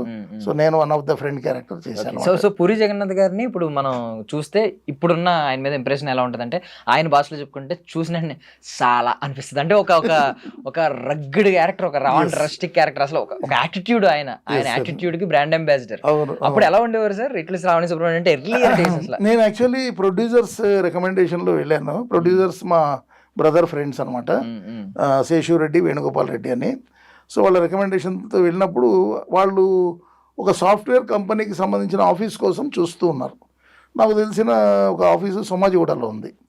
సో నేను అప్పట్లో మొబైల్స్ కొత్తగా వచ్చాయి, పేజర్ ఉండింది నా దగ్గర. బట్ నేను ఎవరికన్నా చేయాలి అంటే నాకు మొబైల్ కావాలి, లేదా ల్యాండ్ లైన్ కావాలి. సో మొబైల్ ఎవరిది కావాలి అనేది చూస్తూ ఉంటే కన్నా పూరి జగన్నాథ్ గారి దగ్గర మొబైల్ ఉంది. ఆయన దర్శకుడు అని చెప్పేసి నాకు పరిచయం చేశారు. దర్శకుడు గారిని ఇంట్రడ్యూస్ చేయడం అంతా జరిగింది. సార్ ఒకసారి నాకు మొబైల్ ఇస్తారా, ఫోన్ చేసుకోవాలి అంటే, అయ్యో తీసుకోండి అని చెప్పి ఇచ్చారు. అదే మొబైల్లో ఆఫీస్ వాళ్ళకి ఫోన్ చేసి మాకు ఇట్లా షూటింగ్ పర్పస్ కావాలంటే ఓకే డన్ అని చెప్పారు. సో అది నా ఫస్ట్ ఇంటరాక్షన్ పూరి జగన్నాథ్ గారితో. వెరీ సింపుల్ మ్యాన్ అండి, very simple man. And shooting చేసేటప్పుడు కూడా ఏదో ఆగమేఘాల మిగతా అటువంటిది సింపుల్గా చేసేస్తారు. అంటే ఆర్టిస్ట్ అనే వాళ్ళకు ఎటువంటి టెన్షన్ ఉండదు. వాళ్ళకు చక్కటి ఫ్రీడమ్ ఇస్తారు, సింపుల్గా నీట్గా చెప్తారు. మనం చేసింది ఇంతేనా అని అనిపిస్తుంది, బట్ ఆన్ ద స్క్రీన్ మాత్రం ఎక్సలెంట్ ఉంటుంది. అంటారు కదా, దాని ఫ్రేమింగ్ కావచ్చు లేదా ఫినిషింగ్ కావచ్చు, చాలా బాగుంటుంది. అప్పటి నుంచి కూడా యాక్టింగ్ చేసి చూపించేవారండి ప్రతి సీన్ ఆయన? చెప్పేవారు, చూపిస్తారు. ఆయన ఇన్వాల్వ్మెంట్ బాగుంటుంది, అదే దానికి ఏం ప్రాబ్లం లేదు. బట్ ఏంటంటే ఎక్కువ కొందరు 10 టేకులు 20 టేకులు అట్లా తీసుకుంటారు కదా, అలా తీసుకోరు ఆయన. నాకు తెలిసి నేను చూసిన వరకు 2-3 టేకులు, 2-3 మ్యాక్సిమం. సింగిల్ టేకులు చేసినట్టు కూడా చాలా ఉన్నాయి. సో ఆ ఫ్రెండ్స్ క్యారెక్టర్స్ నేను ఒక 4 రోజులు 5 రోజులు చేశాను. But it was a great experience. And generally కొన్ని షూటింగ్స్కి వెళ్తే కన్నా దర్శకుల వారిని చూస్తూనే భయం వేస్తుంది. అంటే ఎక్కడ ఆయన దేనికి ఏ టాపిక్ మీద ఆయన కోపడతారో ఏంటి అనేది ఒక చిన్న భయం ఉంటుంది ప్రతి ఒక్కరికి కూడా, 24 క్రాఫ్ట్స్ అందరికి కూడా. బట్ ఆయన దగ్గర అలా అనిపించదు. పూరి జగన్నాథ్ గారు is a very down to earth person, very soft spoken and very happy to work with him. So ఆయన ఫిలాసఫీకి, ఆయన ఐడియాలజీకి ఫ్యాన్స్ ఎలా ఉన్నారో మీకు తెలుసు. చాలా మంది ఆయన పాడ్కాస్ట్ లో ఒక రేంజ్ లో చూస్తూ ఉంటారు. ఆయన సినిమాకి ఎంత క్రేజ్ ఉంటుందో పాడ్కాస్ట్ కి ఎంత క్రేజ్ ఉంటుందా, చిన్నవి. సో మీరు అది చూసిన తర్వాత, బికాస్ అప్పట్లో మీరు జడ్జ్ చేయలేరు కదా, 5 days 6 days 10 days. సో తర్వాత ఆయన ఐ మీన్ ఇప్పుడు ఈ ఆయన ఫిలాసఫీ తెలిసిన తర్వాత, ఆయన పాడ్కాస్ట్లు చూసిన తర్వాత మీకేమొచ్చింది, మీకేమనిపించింది ఆయన మీద భావన? One of the best director. ఆయన అనుకునింది ఖచ్చితంగా తీస్తారు తప్ప ఇంకా వేరే ఎవరి సజెషన్స్ తీసుకోరు. ఆయన అంటూ ఒక నేను ఇది చేయాలి, ఈ స్టోరీకి ఇలా చేయాలి అని ఏదైతే అనుకుంటారో పర్ఫెక్ట్ దాని మీదనే వెళ్ళిపోతారు. అంటే ఒక మనిషిగా ఆయన భావజాలాలు మీకు ఏమన్నా ఓకే అనిపించినాయి? అంటే కొంచెం ఆయన ట్రెండీగా ఉంటారు, లైక్ ఏంటంటే పెళ్ళొద్దు, చుట్టే ఎంజాయ్ చేయి, ఎందుకు వచ్చింది పెళ్ళి, ప్రపంచం అంతా తిరుగు, కొన్ని కొంచెం బాగుంటాయి. ఎస్ ఎస్ అవును. చెప్పాలి అంటే కొన్ని అనుభవాలు కొన్ని పాఠాలు నేర్పిస్తాయంట. జీవితంలో ఎన్నో ఒడిదుడుకులు ప్రతి మనిషికి ప్రతి ఒక్కరి లైఫ్లో ఉంటాయి. అది మనము వాళ్ళ personal life or family life గురించి మనం జడ్జి చేయలేం. వాళ్ళకు జరిగే కొన్ని సంఘటనల వల్ల వాళ్ళు కొన్ని మార్పులు చేసుకొని ఉండొచ్చు. But what he says is having a very good impact in the public also. అంటే కొన్ని ఒక అమ్మ గురించి, ఒక నాన్న గురించి, ఒక పెళ్ళి గురించి, ఒక టాపిక్ గురించి చాలా చక్కగా, అంటే ఆయన చెప్తూ ఉంటే అది నరాల్లోకి వెళ్ళిపోతుంది, అలా మనసులోకి చొచ్చుకుపోతుంది. అండ్ ఓ ఇదే ఫ్యాక్ట్ అనే పద్ధతిలో చాలా చక్కగా చెప్తారు. అది నా దగ్గర కూడా ఆయన వీడియో క్లిప్స్ ఉన్నాయి. అప్పుడప్పుడు ఒక మోటివేషన్ లాగా వింటూ ఉంటారు. 90% నాకు అన్నీ కూడా చాలా నచ్చాయి. చాలా అంటే హార్ట్ థ్రాబ్ లాగా. ఒక వీడియోని ఒకసారి వినడం కాదు, 2-3 సార్లు, అప్పుడప్పుడు అవసరమైతే మళ్ళీ ఇంకోసారి అలా వింటూ ఉంటా. సార్ ఇప్పుడు అంటే అప్పట్లో ఆయన సినిమాలకు ఉండే క్రేజ్ వేరు, ఎంతో మంది స్టార్ హీరోల కింద మారారు. I mean even Pawan Kalyan గారి ఫస్ట్ సినిమా ఆయన బద్రి, అదే ఈయన ఫస్ట్ సినిమా పవన్ కళ్యాణ్ గారితో. పోఖ్రీ సినిమా ఎలాంటి ఇండస్ట్రీ రికార్డులు క్రియేట్ చేసిందో మనకి తెలుసు. చాలా సినిమాలు ఉన్నాయి. ఆయన ఒక ట్రెండ్ సెట్, చాలా మందికి ఒక గ్రేట్ బ్రేక్. అవునవును, కరెక్ట్. బట్ ఇప్పుడు ఏంటి సార్, అంటే ఆయన ఏంటి కెరియర్ ఎలా అయిపోవడం రీజన్ ఏంటంటే, అంటే నేను ఒక పూరి జగన్నాథ్ గారి గురించి అనే కాదు, ఒక ఈవీవి సత్యనారాయణ గారు ఒకప్పుడు కావచ్చు, ఎస్వి కృష్ణారెడ్డి గారు కావచ్చు, లేదా ఇప్పుడున్న కొందరు రాఘవేంద్రరావు గారు, చాలామంది పెద్ద పెద్ద వాళ్ళు కూడా, అందరూ కూడా ఏమవుతుందంటే వాళ్ళదంటూ ఒక స్టైల్ ఆఫ్ డైరెక్షన్ ఉంటుంది. వాళ్ళు ఆ స్టైల్కి అలవాటు పడిపోయి ఇంకా వాళ్ళకు ఆ మాదిరిగా చేస్తే తప్ప they will not satisfy themself. So ఇప్పుడు ఏంటంటే ట్రెండ్ మారి ఇప్పుడు వచ్చే యూత్ యంగ్స్టర్స్ చెప్పాలి అంటే కినా మీరు చూశారు అనిల్ రావిపూడి గారు అన్ని జోనర్స్ కవర్ చేస్తున్నారు. కామెడీ, యాక్షన్, ఫ్యామిలీ, ప్రతిదీ. అంటే వావ్ వావ్ వావ్ అంటే ప్రతిదీ కూడా ఇంత బాగా చేయొచ్చు నా సినిమా. ఒక దర్శకులు వారు అంటే ఆయన థాట్స్ అలా ఉన్నాయి. తర్వాత ఈ మధ్య మెగాస్టార్ చిరంజీవి గారి సినిమా కూడా ఒకటి సూపర్ డూపర్ హిట్ అయింది. ఆ దర్శకుల వారు కూడా చాలా బాగా తీశారు. అంటే some people directors having some sort of thoughts, ఆ థాట్స్ని ఫ్రూట్ఫుల్ అవ్వడానికి ప్రయత్నం చేస్తే అవి సూపర్ డూపర్ సక్సెస్ అవుతున్నాయి. సో ఇప్పుడు శంకర్ గారు ఉన్నారు, దర్శకులు శంకర్ గారు, మణిరత్నం గారి శిష్యులు, చెన్నై. సో రామ్ చరణ్ గారి సినిమా చేశారు. సో ఆయన స్టైల్లోనే చేశారు. కానీ ఇప్పుడు జనరేషన్కి they want some new trend. ఇప్పుడు మీరు ప్రభాస్ గారి సలార్ కావచ్చు, లేదంటే కల్కి కావచ్చు, లేదా విజయ్ దేవరకొండ గారి అప్పటి సినిమాలు, అర్జున్ రెడ్డి. సో సమ్ కొత్తదనానికి అలవాటు పడ్డారు దర్శకులు. అప్పుడు గ్రేటే, ఇప్పుడు గ్రేటే, ప్రతి దర్శకులు గ్రేటే. బట్ ట్రెండ్ మారుతుంది. ఆ ట్రెండ్కు కొంచెం మార్చుకుంటే బెటర్ ఏమో అని. ఎవరు డిసైడ్ చేస్తారు ట్రెండ్? అది ఎవరు లేదు, పబ్లికే. మన జనరేషన్, ఇప్పుడు మా జనరేషన్ తర్వాత మీ జనరేషన్, మీ జనరేషన్ తర్వాత next generation. So public pulse అనేది చెప్పలేకపోతున్నాం. ఇప్పుడు సడన్గా కొన్ని హారర్ మూవీస్ తీస్తే అవి హిట్ అవుతున్నాయి, అటర్ ఫ్లాప్ కూడా అవుతున్నాయి. కొన్ని కామెడీవి కొన్ని పండుతూ సూపర్ డూపర్ హిట్ అయ్యి పాన్ ఇండియా లెవెల్లో కలెక్షన్స్ వస్తున్నాయి, కొన్ని రావట్లేదు. సో అదంతా కూడా మనం ఏం చెప్పలేం. అండ్ ప్రజెంట్ మాబోటి ఆర్టిస్టులు అంటే వీఆర్ నైదర్ సీనియర్ మోస్ట్ నార్ జూనియర్స్. మేము చేసే క్యారెక్టర్ ఆర్టిస్టులుగా మేము చేసే మాకు ఎంత కాంపిటీషన్ అయిపోయిందంటే ఇండస్ట్రీలో మ్యాక్సిమం పెద్ద సినిమాలన్నీ పాన్ ఇండియా సినిమాలు.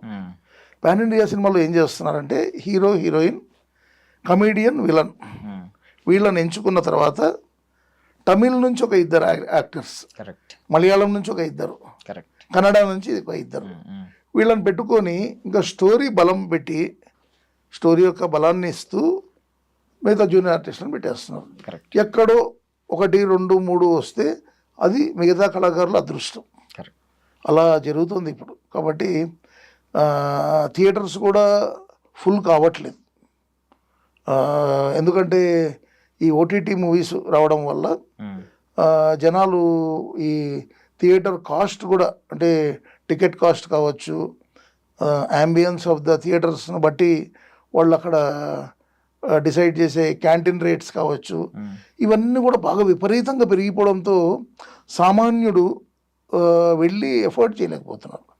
ఇప్పుడు మనకున్న పబ్లిక్లో 60 నుంచి 65% middle class people. Correct, middle class people ఎలా ఎఫోర్డ్ చేస్తారు? కరెక్ట్. సో వాళ్ళకు అనుగుణంగా టికెట్ రేట్లను మినిమైజ్ చేస్తే బెటర్ అని నా అంటే ఇప్పుడు అందరూ టికెట్ రేట్స్ గురించి మాట్లాడుతున్నారు. మేబీ టికెట్ రేట్ ఎంత ఉంటుందంటే 200-250 యాజ్ పర్ పీవీఆర్. రెక్లైనర్స్ తీసుకుంటే 300-350 ఉంటున్నాయి. నార్మల్గా 250 వరకు ఉంటుంది, లేదంటే 300 మేజర్ ప్రైస్. బట్ మనం అక్కడ పాప్కార్న్ తీసుకుంటే అది 300+ ఉంటుంది ఒక పాప్కార్న్. అంటే 4 వచ్చాం అనుకోండి ఫ్యామిలీలో, ఒక పాప్కార్న్ సరిపోదు, దానికి కూల్ డ్రింక్ మళ్ళీ కాంబినేషన్ కావాలి. ఇంకొకడు బుడ్డోడు వచ్చాడు అనుకోండి, ఆడు ఏదో కావాలంటాడు, ఆడు ఇవన్నీ అదనపు ఖర్చు ఇక్కడ అయిపోతుంది. సో ఇదేమన్నా కొంచెం రెడ్యూస్ చేస్తే బాగుంటుంది అంటారా? చేయాలి. ఎందుకంటే అక్కడ కట్ ఆఫ్ చేసి ఏవైతే ఈ ప్రొడ్యూసర్స్ ఎవరైతే ఉన్నారో ప్రొడ్యూసర్స్, ఎగ్జిబిటర్స్ వీళ్ళంతా కూడా ఒక స్ట్రిక్ట్ నిర్ణయం తీసుకొని, ఎందుకంటే అక్కడ ఉన్న క్యాంటీన్ రేట్స్ వల్ల థియేటర్కి వచ్చే జనాలు కూడా భయపడిపోతున్నారు. ఎందుకంటే ఫ్యామిలీతో వస్తారు, వచ్చినప్పుడు they have to satisfy their family members, ముఖ్యంగా పిల్లలు. పెద్దవాళ్ళన్నా కొంచెం చెప్తే వింటారు కానీ పిల్లలు అసలు ఊరుకోరు. సో తెలియకుండానే కొన్ని ఖర్చులు పెరిగిపోతాయి. ఇంటికి వెళ్ళేటప్పటికి వాళ్ళకు ఒక 2-3 వేలు ఎక్స్పెండిచర్ అయిపోతుంది. సో అదే ఇంటి దగ్గర కూర్చొని ఓటీటీలో ఒక హోమ్ థియేటర్ పెట్టుకొని హ్యాపీగా 100 రూపాయల్లోనూ 50 రూపాయల్లోనూ సబ్స్క్రైబ్ చేసి చేసుకుంటున్నాను. అవును, కరెక్ట్. సో దీనికి ఖచ్చితంగా పెద్దవాళ్ళ నుంచి నిర్ణయం తీసుకొని ప్రొడ్యూసర్స్, ఎగ్జిబిటర్స్, డిస్ట్రిబ్యూటర్స్, థియేటర్ యాజమాన్యం వీళ్ళందరూ కూడా అన్ని రేట్లు కూడా మినిమైజ్ చేయాలి అని నా కోరిక. ఎందుకంటే మీరు అన్న 200-350 కూడా ఎక్కువనే, అవి కూడా తగ్గించుకోవచ్చు. ఏమవుతుందంటే మినిమైజ్ చేస్తే మ్యాక్సిమం ఆడియన్స్ వస్తారు. కరెక్ట్. ఎందుకంటే లేకుంటే ఏమవుతుందంటే రాబోయే రోజుల్లో థియేటర్స్ ఉండవు. చాలా మటుకు థియేటర్స్ క్లోజ్ అయిపోతున్నాయి, అన్నీ మల్టీప్లెక్స్లే ఉంటున్నాయి. సో ఒకప్పుడు ఆంధ్రప్రదేశ్గా ఉన్నప్పుడు అప్పట్లో మన ఏపీలో ఉన్న థియేటర్స్, అన్ని థియేటర్స్ ఎక్కడా లేవు ఇండియాలో. అన్ని థియేటర్స్కి మంచి ఆదరణ, మంచి ఇన్కము, లక్షల కోట్లు సంపాదించుకున్న థియేటర్ ఓనర్స్ కానీ, ఎగ్జిబిటర్స్ కానీ, డిస్ట్రిబ్యూటర్స్ కానీ, ప్రొడ్యూసర్స్ కానీ అందరూ ఉన్నారు. ఇప్పుడు అందరికి కూడా నష్టాలే వస్తున్నాయి. నష్టాలు ఎక్కువ, లాభాలు చాలా తక్కువ. అది ఇంకా వాళ్లకు ఏం చెప్పాలంటే ఇంకా అదృష్టం ఉన్నోళ్ళు they are in a better position. So ఇప్పుడు నేను కూడా కళారంగంలో ఉన్న ఈ కాంపిటీషన్ని తట్టుకుంటూ నేను కూడా బిజీ ఉండాలని ఇప్పుడు వెబ్ సిరీస్ చేస్తున్నా. సో నెట్ఫ్లిక్స్లో మొట్టమొదటి తెలుగు వెబ్ సిరీస్ ఇది 7 seasons అంటారు కదా, 7 series. సో దీంట్లో మీకు డైరెక్టర్ వచ్చేసి డీజేటీలు డైరెక్టర్ మల్లిక్ రామ్ గారు. సో ఆయన దర్శకత్వంలో రావడము, దాంట్లో సందీప్ కిషన్ హీరో, వెంకటాద్రి ఎక్స్ప్రెస్ పలు సినిమాలు చేశారు, మంచి హీరో. సందీప్ కిషన్ గారు హీరోగా, వారి తండ్రి ఫాదర్ క్యారెక్టర్ మన మురళీ శర్మ గారు చేస్తున్నారు. సో నేను మురళీ శర్మ గారి స్నేహితుడిని. ఓకే. మా ఇద్దరి మధ్య జరిగే ఒక హాస్య సన్నివేశంతో వెబ్ సిరీస్ స్టార్ట్ అవుతుంది. ఓకే. మళ్ళా 7th series are 7th season ఏదైతే ఉంటుందో క్లైమాక్స్ 7th ఎపిసోడ్, దాంట్లో మళ్ళీ మురళీ శర్మ గారు నా కాంబినేషన్లో ఉన్న కామెడీ ట్రాక్తో ఎండ్ అవుతుంది. ఓకే. సో ఇది యాక్చువల్లీ నేను ఆల్రెడీ ఒక 2 షెడ్యూల్స్ 5 days చేశాను. ఇంకొక షెడ్యూల్ ఉంది, మేబీ డే ఆఫ్టర్ టుమారో నుంచి ఆల్రెడీ డేట్స్ ఇచ్చారు. అండ్ స్ట్రీమింగ్ వచ్చి జూలైలో అంటున్నారు, చూడాలి. So I'm waiting for that web series అనమాట. ఎందుకంటే ఓటీటీ కదా, అందరూ ప్రపంచంలో ఎవరు ఎక్కడున్నా కానీ హ్యాపీగా చూడొచ్చు. సో మీరు మల్టిపుల్ ప్లాట్ఫామ్స్లో అన్నిట్లో, ఐ మీన్ మొత్తం అన్నిట్లో మీకు ఎక్స్పీరియన్స్ ఉంది ఇప్పుడు. సినిమాలు, సీరియల్స్, యాడ్స్, ఓటీటీలు, ఇప్పుడు ఇవన్నీ short films and short films produce కూడా చేశాను. ఓకే. 2 షార్ట్ ఫిల్మ్స్ ప్రొడ్యూస్ చేశాను. ఫస్ట్ షార్ట్ ఫిల్మ్ నాకు more than 5K వ్యూస్ వచ్చాయి. I'm happy. అది కరోనా టైంలో ఇంట్లో కూర్చొని చాలామంది మొబైల్స్తో తీసేస్తున్నారు. నేను ఇలా కాదని చెప్పేసి నేను ₹4 ఖర్చు పెట్టి ఒక 6,00,000 ఖర్చు అయింది, ఒక 50,000 ఖర్చు అయింది. 50,000తో ఒక షార్ట్ ఫిల్మ్ చేశాను, మంచి వ్యూవర్షిప్ వచ్చింది. ఇప్పుడు సెకండ్ షార్ట్ ఫిల్మ్ కూడా రెడీ ఉంది, పోస్ట్ ప్రొడక్షన్లో ఉంది. అది అయిపోతే అది కూడా రిలీజ్ చేసుకుంటాం. Only to have an experience, అంతే, ఇంకేం లేదు. నేను దాన్ని ప్రొడ్యూస్ చేస్తూ నటిస్తూ దానికి సంబంధించి అన్ని కూడా చూసుకుంటాను. యాక్టింగ్ వైజ్ ఏముంటాయి సార్ డిఫరెన్సెస్? ఇప్పుడు ఒక సినిమాలో కావచ్చు, సీరియల్లో కావచ్చు, యాడ్స్లో కావచ్చు, డిఫరెన్స్ ఎలా ఉంటుంది? I mean acting is very happy, producing is very tough and very risk. అందుకే నేను పెద్ద సినిమాల వరకు పోలేదు. నాకు షార్ట్ ఫిల్మ్స్తోనే నేను టోటల్ ఎగ్జాస్ట్ అయిపోయాను. First short film was only 50,000. Second short film it's almost 1 lakh expenditure అయింది. చాలా బాగా వచ్చింది. బట్ ఇది first short film was only 9 or 10 minutes duration. Second short film is around 16 to 18 minutes. So remunerations ఎలా ఉంటాయి sir మీకు చెప్పొచ్చా? అంటే నేను వెరీ ఓపెన్ చెప్పాలి అంటే, I started my career in 1992 అని చెప్పాను కదా. అప్పుడు నాకు ఇచ్చిన రెమ్యూనరేషన్ అంటే కన్వేయన్స్ అండ్ రెమ్యూనరేషన్ ఉంటుంది. 2-wheeler conveyance ₹20 and my remuneration was around ₹300 మొత్తం. 1992 అంటే ఇది 33 ఏళ్ల క్రితం. ఎన్ని డేస్ సార్? అది రఘులుతున్న భారతం నేను చేసింది వన్ డేనే. ₹320. ₹20 for my bike petrol, ₹300 for my remuneration. మంచి పేమెంట్ ఆ టైం. 33 years back. ₹320 అంటే చాలా ఎక్కువ పేమెంట్. అది తర్వాత మళ్ళీ నేను చేస్తూ ఉండగా వాళ్ళే పెంచేస్తున్నారు. పెరుగుతూ అది 300 నుంచి 500, 500 నుంచి ₹1000, 1000 నుంచి 2000, 3000, 5000, 10, 15 వరకు వెళ్ళిపోయింది. ఎప్పుడైతే ఆడవారి మాటలు కడతాలు వేర్లే హిట్ అయ్యి తర్వాత చాలా సినిమాలు వచ్చాయో 15,000 వరకు వెళ్ళిపోయిన తర్వాత కరోనా వచ్చింది 2019-20.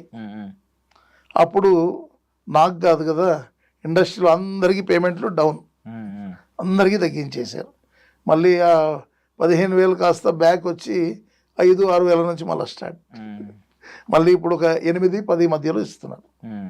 ఇది ఎందుకంటే ఇది కూడా మనము డిమాండ్ చేయలేము. ఎందుకంటే వాళ్ళకంటూ ఒక లిమిటేషన్ ఉంటుంది, ఒక బడ్జెట్ ఉంటుంది. మనం ఎక్కువ ఆశించామనుకోండి వాళ్ళు వేరే వాళ్ళని చూసుకుంటాం. కాబట్టి మనం కూడా ఇక్కడ ఏంటంటే మన రిక్వెస్ట్ చేస్తూ మినిమం ఇంత చూడండి అని చెప్పి రిక్వెస్ట్ చేసుకుంటూ వాళ్ళ బడ్జెట్కు వాళ్ళకు కూడా అనుగుణంగా మనం వెళ్ళాలి. బట్ మీరు చాలా బోలాగా ఉన్నారు, అంటే ఓపెన్గా ఎవరు చెప్పరు. ఈ రెమ్యూనరేషన్ అని అడిగినప్పుడు ఎవరైనా కూడా ఏమంటారంటే మార్కెట్ దాటేస్తారు లేదా ఎక్కువ చెప్తారు. ఏది తీసుకున్న దానికంటే డబల్ చెప్తారు. నేను అలా చెప్పే అవసరం లేదు. మొత్తం చెప్పారు, సైకిల్ అంతా చెప్పారు.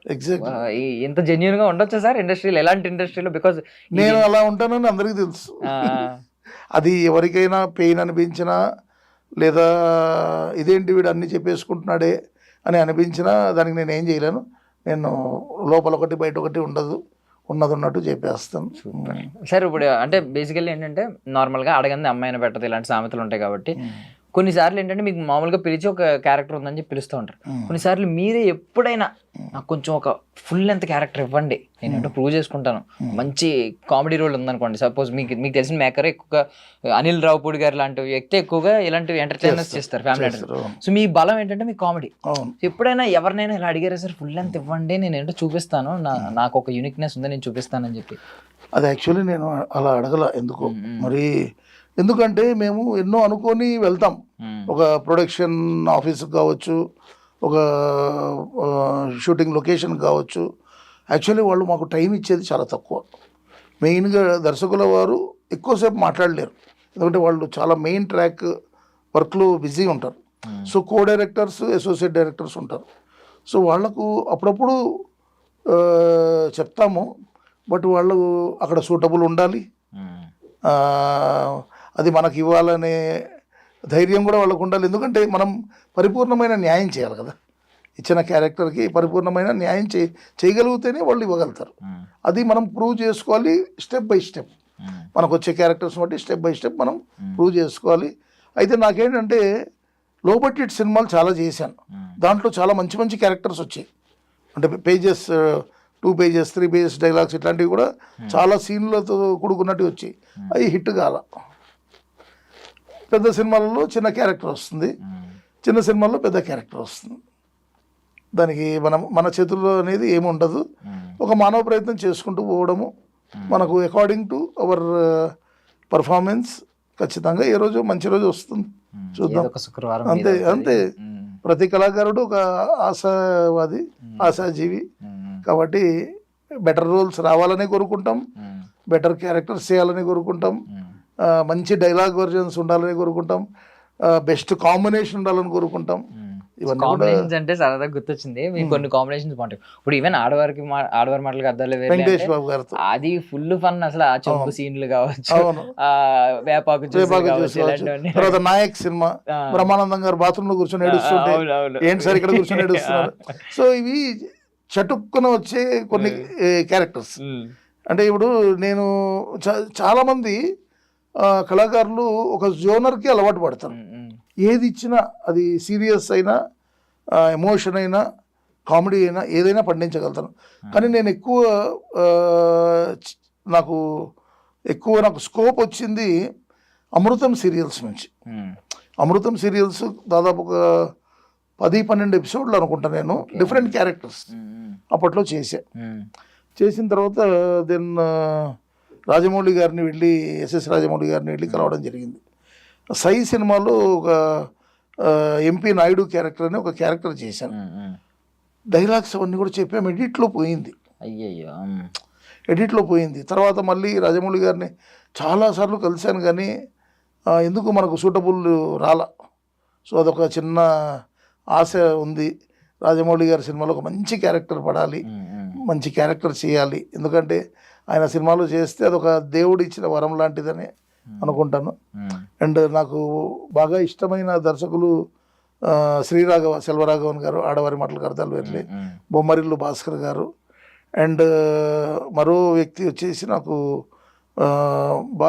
బాగా ఇష్టమైన వ్యక్తి వచ్చేసి అల్లాని శ్రీధర్ గారని నా మొట్టమొదటి సినిమా.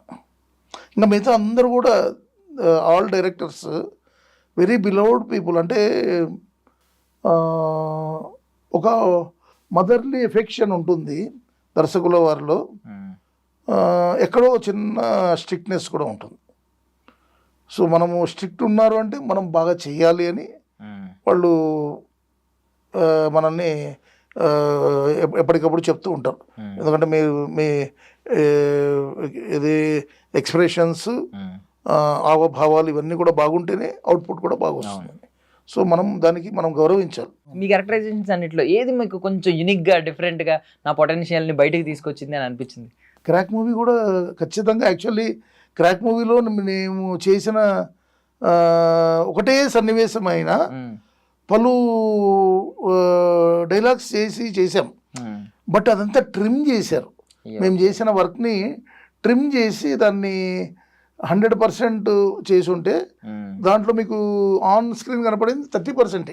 అయ్యో, చాలా ట్రిమ్ చేశారు. స్టార్టింగ్లో కొంచెం ఫన్, మేము పిల్లల్లాగా పరిగెట్టుకుంటూ ప్రసాదాలు వచ్చాయని రవితేజ శృతి హాసన్ గారు వస్తుంటే మేము పిల్లల్లాగా పరిగెత్తుకొని రావడము. అంటే అక్కడ ఒక పెద్ద పూజారి ఉంటారు, వారి పిల్లలం మేమిద్దరం. అవును. సో నేను ఇంకొక అబ్బాయి. సో అలా మేము వచ్చి ఆ మేనరిజమ్స్ అలా చేసే ఒక క్యారెక్టర్, అది నాకు మంచి అనుభూతిని ఇచ్చింది. ఇంకా కొంచెం ఉంటే బాగుండేమో, ఇంకొక సీన్ ఉండింటే బాగుండేమో అనేది కూడా అనిపించింది. అనుకున్నారు ఎప్పుడైనా ఎడిటర్ గారు ఏంటండి ఇది అని? అదొకటి నువ్విలా అనే ఒక సినిమా చేశాను రవిబాబు గారి డైరెక్షన్లో. దాంట్లో కూడా ఒక పొలిటికల్ పర్సన్గా వచ్చి ఒక సాలూన్లో చేసే ఒక సెటైరిక్ రోల్ అనమాట. అది మీకు ఏంటంటే దాంట్లో కంప్లీట్ నాది ఎమోషన్ కనబడుతూ ఉంటుంది, బట్ అవుట్పుట్ మాత్రం హిలేరియస్ కామెడీ. అలాగే చక్రి అనే సినిమా, దాంట్లో మేల్కోటి గారి అబ్బాయిగా చేశాను. మన ఏమంటారు అది, మన శివమణి క్యారెక్టర్, ఆ డ్రమ్స్ కొడుతూ శివమణి ఉంటారు చూసారా, ఆ టైప్ ఆఫ్ క్యారెక్టర్ జులపాలు వేసుకొని. సో యాక్చువల్లీ ఆ చక్రి సినిమాలో నా క్యారెక్టర్ చూసి దర్శకుల వారు ఆయనకు ఇతన్ని కమెడియన్గా వాడుకోవచ్చు అని ఒక ఆలోచన వచ్చింది. So that was one of the, అంటే ఆయన అడిగారు మీరు ప్రీవియస్ చేసిన సినిమాల్లో హిలేరియస్ కామెడీ టచ్ ఉండేటి ఏమైనా చేశారంటే చక్రి సినిమా చెప్పాను. అది చూశారు, చూసిన తర్వాత maybe he selected to give me that character. మీకు మెమరీస్గా మిగిలిపోయిన సందర్భాలు ఎవరెవరు సార్? అంటే పెద్ద పెద్ద ఆర్టిస్టులు లైక్ అక్కినేని నాగేశ్వరరావు గారి దగ్గర నుంచి తర్వాత రవితేజ గారు ఇలాంటి వ్యక్తులు, జగపతి బాబు గారు ఇలాంటి చాలా మంది ఉన్నారు కాబట్టి ఎవరిది అన్నా ఫోటోలు దాచుకోవడం ఫ్రేమ్ తెచ్చుకుని ఎవరెవరు ఉన్నాయి సార్? కె విశ్వనాథ్ గారు. ఎందుకంటే ఆడవారి మాటలకు అర్థాలు వేర్లే సినిమాలో మేమంతా కూడా ఒక బ్రాహ్మణ కుటుంబంలో ఉన్న కుటుంబ సభ్యులం, కె విశ్వనాథ్ గారి పిల్లలం. సో ఆయన మమ్మల్ని అంతా కూడా కూర్చోబెట్టి కొన్ని పద్యాలు చెప్తూ ఒక బ్రాహ్మణ కుటుంబంలో విలేజ్లో ఎలా ఉంటుంది ఆ టైప్ ఆఫ్ క్యారెక్టర్ ఆయన చేస్తూ మేమందరం కూడా, ఆయన ఇక్కడ కూర్చుంటే పక్కనే నేను, నాకు ఇంకో బ్రదరు, ఇట్లా అందరూ ఫ్యామిలీ మెంబర్స్, పిల్లలు అంతా కూడా ఉండేది. ఆ ఫోటో ఇప్పటికీ నేను చాలా జాగ్రత్తగా పెట్టుకున్నాను. ఆయన మొన్న స్వర్గస్థులైనప్పుడు కూడా ఆయన ఇంటికి వెళ్ళి వాళ్ళ అబ్బాయి గారిని కూడా పరామర్శించి మేము నిజంగానే నాన్నగారి బిడ్డలుగా మేము భావించాము. మేము 35 రోజులు ఆ సినిమా వర్క్ చేసిన అనుభూతి మాకు ఇప్పటికి కూడా మాకు we feel like he's like a father అని చెప్తే వారు కూడా పాపం దగ్గర తీసుకొని రియల్లీ హ్యాపీ, మీరు ఆ సినిమా చేశారు మాకు తెలుసు అని చెప్పి ఆయన కూడా పాపం బాగా పలకరించారు. బట్ అంత ఆ టైంలో బాధల్లో ఉన్నారు కాబట్టి కుడ్ నాట్ రమ్మన్నారు, మళ్ళీ ఇప్పుడు రండి ఇంటికి రండి అని కూడా చెప్పారు. పాపం ఆయన బతికుండగా వెళ్దామని చాలాసార్లు అనుకున్నా, ఇట్లే ఆయనకు ఒంట్లో బాగుండట్లేదు, మళ్ళీ వెళ్దాంలే పర్మిషన్ తీసుకుని వెళ్దాం ఇలా అనుకుంటూ అనేటప్పటికి, అందుకే అంటారు చూసారా, మనం ఏదైనా అనుకుని తలుస్తే అప్పుడు వెళ్ళిపోవాలంట, వెళ్ళిపోయి ఆ పని చేసుకొని రావాలి. మనం ఆలస్యం చేస్తే ఆలస్యం అమృతం విషయం అవుతుంది. కాబట్టి ముఖ్యంగా పెద్దవాళ్ళని కలవాలనుకున్నప్పుడు వెళ్ళి కలవాలి. అది నాకు విశ్వనాథ్ గారి విషయంలో చాలా బాధపడ్డా, అరే నేను నాన్నగారిని కలవలేకపోయానే. అంటే ఒక నాన్నగారిలో మేము వి యాక్సెప్టెడ్ హిమ్. అది మేము ఒక షూటింగ్లా కాకుండా, ఒక యాక్టింగ్లా కాకుండా మేము జీవించేసాం అందరం. We felt like we are real true family members for K Vishwanath garu. అది నేను ఎప్పటికీ మర్చిపోలేను. ఆ ఫోటో నిజంగా మీరు చాలా మంచి క్వశ్చన్ అడిగారు. ఆ ఫోటో ఇప్పటికీ నేను దాన్ని ఫ్రేమింగ్ చేసి పెట్టుకున్నా, మా ఇంట్లో అటక మీద పెట్టుకున్నా. సూపర్. ఇంకేమైనా ఉన్నాయండి అలాంటి మెమరీస్? నాగేశ్వరరావు గారితో అయితే నాగేశ్వరరావు గారితో చేశాను కానీ ఆ ఫొటోస్ భయం అప్పుడు ఫస్ట్ సినిమా. అంతే. అది ఎలా అంటే నేను అరెస్ట్ చేయాల్సిన సన్నివేశం కదా, ఆయనను అరెస్ట్ చేయడానికి వెళ్ళి ఆ బేడీలు పట్టుకొని నేనే వణికిపోతున్నా. మీరు అరెస్ట్ చేయడానికి వెళ్తారు పోలీస్ ఆఫీసర్గా, నా పై పోలీస్ ఆఫీసర్ ఇంకొకరు ఉంటారు, నేను ఆయనకు బేడీలు వేయడం, ఒక డైలాగ్ వర్షన్ ఇది ఉంటుంది. అక్కడ ఆ భయపడడంతో కెమెరామెన్ చోటకి నాయుడు గారు నాకు ఒక ధైర్యం ఇచ్చారనమాట. బాబు నువ్వు మొదటి సినిమా నాంటికి నా అవును సార్ అంటే, నిన్ను నువ్వు అమితాబ్ బచ్చన్ అనుకొని ధైర్యంగా చెయ్యి, నీకు వచ్చేస్తుంది, చేయగలుగుతావు అని చెప్పి నాకు ఒక ధైర్యాన్ని ఇవ్వడంతో ఇమీడియట్గా సెకండ్ టేక్లో ఓకే అయిపోయింది. సార్ మీ పర్సనాలిటీ ఒక యూనిక్నెస్ మీకు తీసుకొచ్చింది. Yes, sir. బికాస్ ఏంటంటే ఇప్పుడు నేను అలాంటి వాళ్ళు చాలా లక్షల మంది ఉంటారు, ఇలాంటి వాళ్ళు లెక్క పెట్టే పర్సన్స్ ఉంటారు. ఎందుకంటే మీ యూనిక్నెస్ ఏంటంటే మీ పర్సనాలిటీ, దానికి తగ్గ మీరు మీ హిలేరియస్. నార్మల్గా ఉండి నేను ఏదైనా డైలాగ్ వేసినా ఎవడో వినడు, మీరు వేసే డైలాగ్కి, మీరు ఇచ్చే ఎక్స్ప్రెషన్కి, మీరు ఇచ్చే స్మైల్కి చాలా ఇంపాక్ట్ ఉంటుంది ఆన్ స్క్రీన్. ఎప్పుడైనా అనుకున్నారండి నా పర్సనాలిటీ నాకు బలమైంది? ఒకప్పుడు బాధపడిన సిచ్యువేషన్స్ ఎప్పుడైనా ఉన్నాయండి, ఇంట్లో ఇలా లావ్ అయిపోయాను, ఇప్పుడు తర్వాత నా పర్సనాలిటీ నాకు యాక్చువల్లీ నేను ఈ కామెడీ రోల్స్ వచ్చేటప్పుడు నేను ఫిజికల్ ఫిట్నెస్ గురించి పట్టించుకోవాలా. అంటే నేనేమనుకున్నా అంటే లా ఉండడమే ప్లస్ అయిందేమో అని వచ్చింది నాకు, ఆ థాట్ కూడా వచ్చింది. బట్ మాకేంటంటే కొంచెం హెరిడిటరీ కూడా ఉంది. దాంతోపాటు నేను కూడా లిమిటేషన్స్, అంటే మనం ఇంతే తినాలి, ఇంత డైట్ చేయాలి, ఇంత ఫిజికల్ ఫిట్నెస్ చేయాలి, ఇవన్నీ కూడా నేను పెద్దగా పట్టించుకోవాలి. సో అది మేబీ యాడ్ ఆన్ అవుతుందేమో అని కూడా అనుకున్నాను నేను. కానీ కామెడీ క్యారెక్టర్స్కి నిండుతనంతో ఉండేది ఇదంతా కూడా బాగానే ఉంది. కానీ ఒక ఏజ్ వచ్చిన తర్వాత మనకు హెల్త్ ఇష్యూస్ వస్తాయి. కాబట్టి మనం ఏంటంటే ఒక ఏజ్ వరకు పర్వాలేదు, కానీ దాని తర్వాత తగ్గడం అనేది ఇంపార్టెంట్. సో నేను first of all I have all good habits. దానివల్ల నేను ఇంత పర్సనాలిటీ ఉన్నా కానీ నాకు ఎటువంటి అలసట, ఆయాసము లేదా ఎటువంటి హెల్త్ ఇష్యూస్, ఎటువంటి హెల్త్ ప్రాబ్లమ్స్ నాకు లేవు ఈరోటికి కూడా. ఎంత sir age? Age 26. Satirical answer అది. By heart I'm 26, but real వచ్చేసి 56. ఇంకా దాపరికం లేదు, తెలుసు కదా. నవ్వించడానికి ఒక వయసు, వాస్తవం చెప్పడానికి మరో వయసు. వాస్తవం 56. ఏదైనా మీరు ఎప్పటి నుంచో ఒక డ్రీమ్ ఉంటది కదా సార్, ఎప్పటికైనా ఇది చేసేయాలి, నా లైఫ్ లో ఇది ఒకటి చేయాలి అని చెప్పి, అది ఏదన్నా ఐ మీన్ ఇంకా ఫుల్ఫిల్ అయిందో లైఫ్ అంబిషన్ ఉంటది. లైఫ్ అంబిషన్ అయితే ఫిలిం ఇండస్ట్రీ పరంగా నాకు ఇంకా పరిపూర్ణమైన క్యారెక్టర్స్ ప్రూవ్ చేసుకోగలిగినటివి రావాలని కోరుకుంటున్నాను. నేను ఇప్పుడు చేసే సూపర్ సుబ్బు ఓటీటీ ప్లాట్ఫామ్కు, నెట్ఫ్లిక్స్కి చేస్తున్నాను కదా, ఇది నాకు పరిపూర్ణమైన సంతృప్తిని ఇస్తుందనే నేను అనుకుంటున్నా. ఎందుకంటే షూటింగ్ చేసేటప్పుడు చేసే అనుభవం నాకు తెలుసు కాబట్టి ఇంకా బెటర్ క్యారెక్టర్స్ కూడా రావాలి.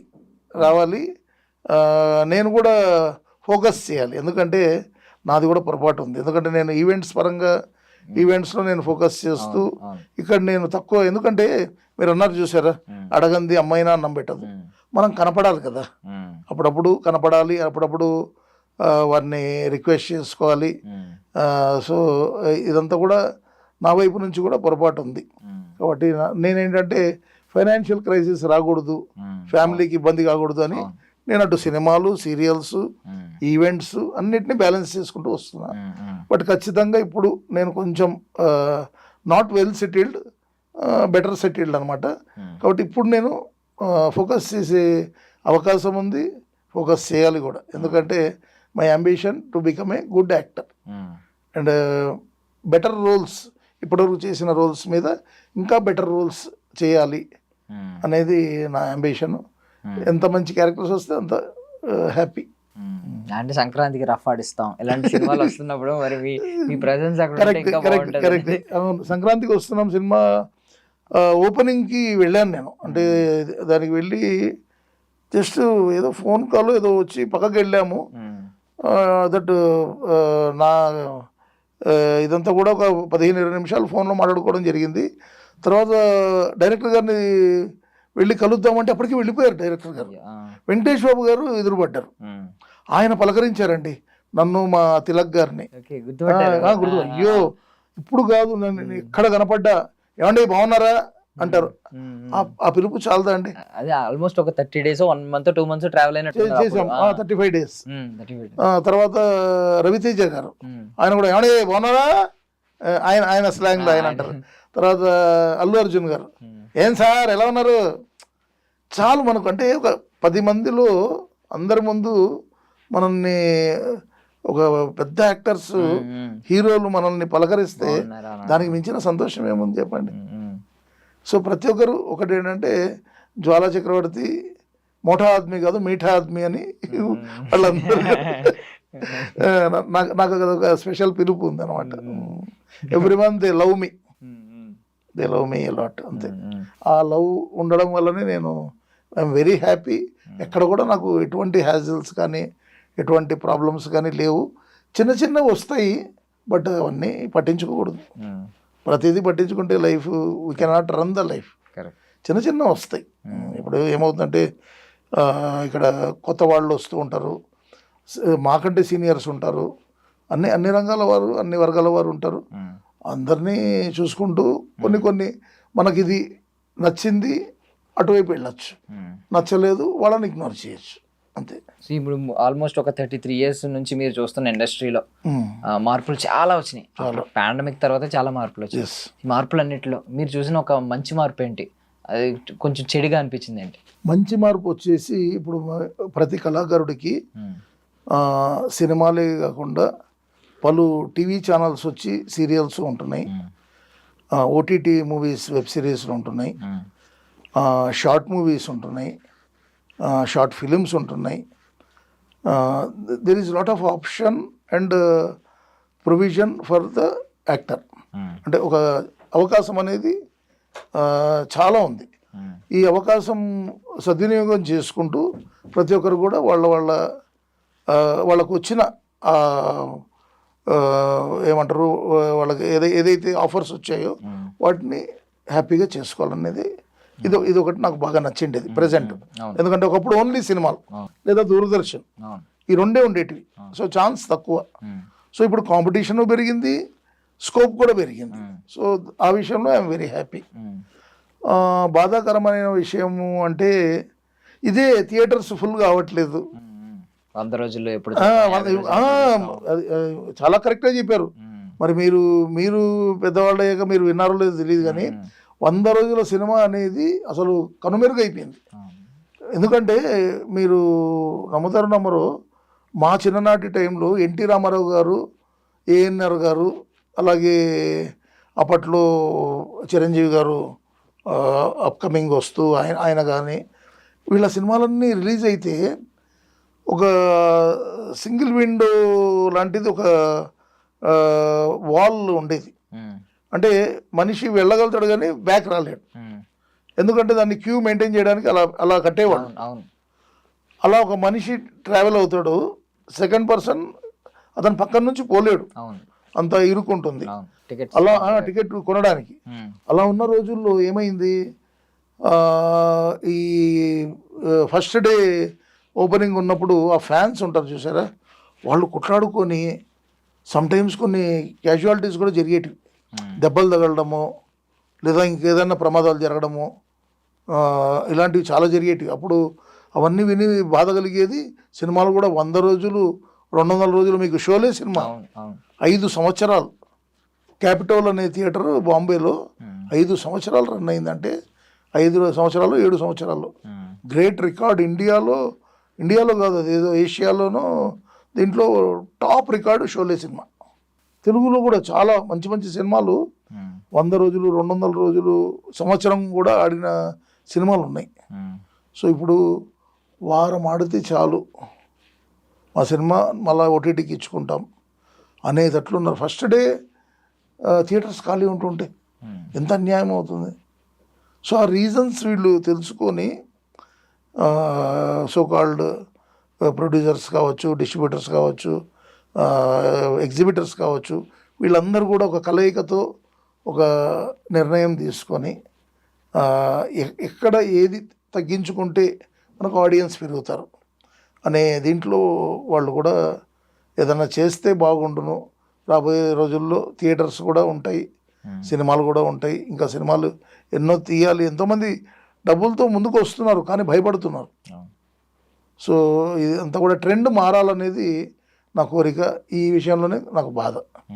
ఇక వేరేటివన్నీ ఇంకా యాజ్ యూజువల్.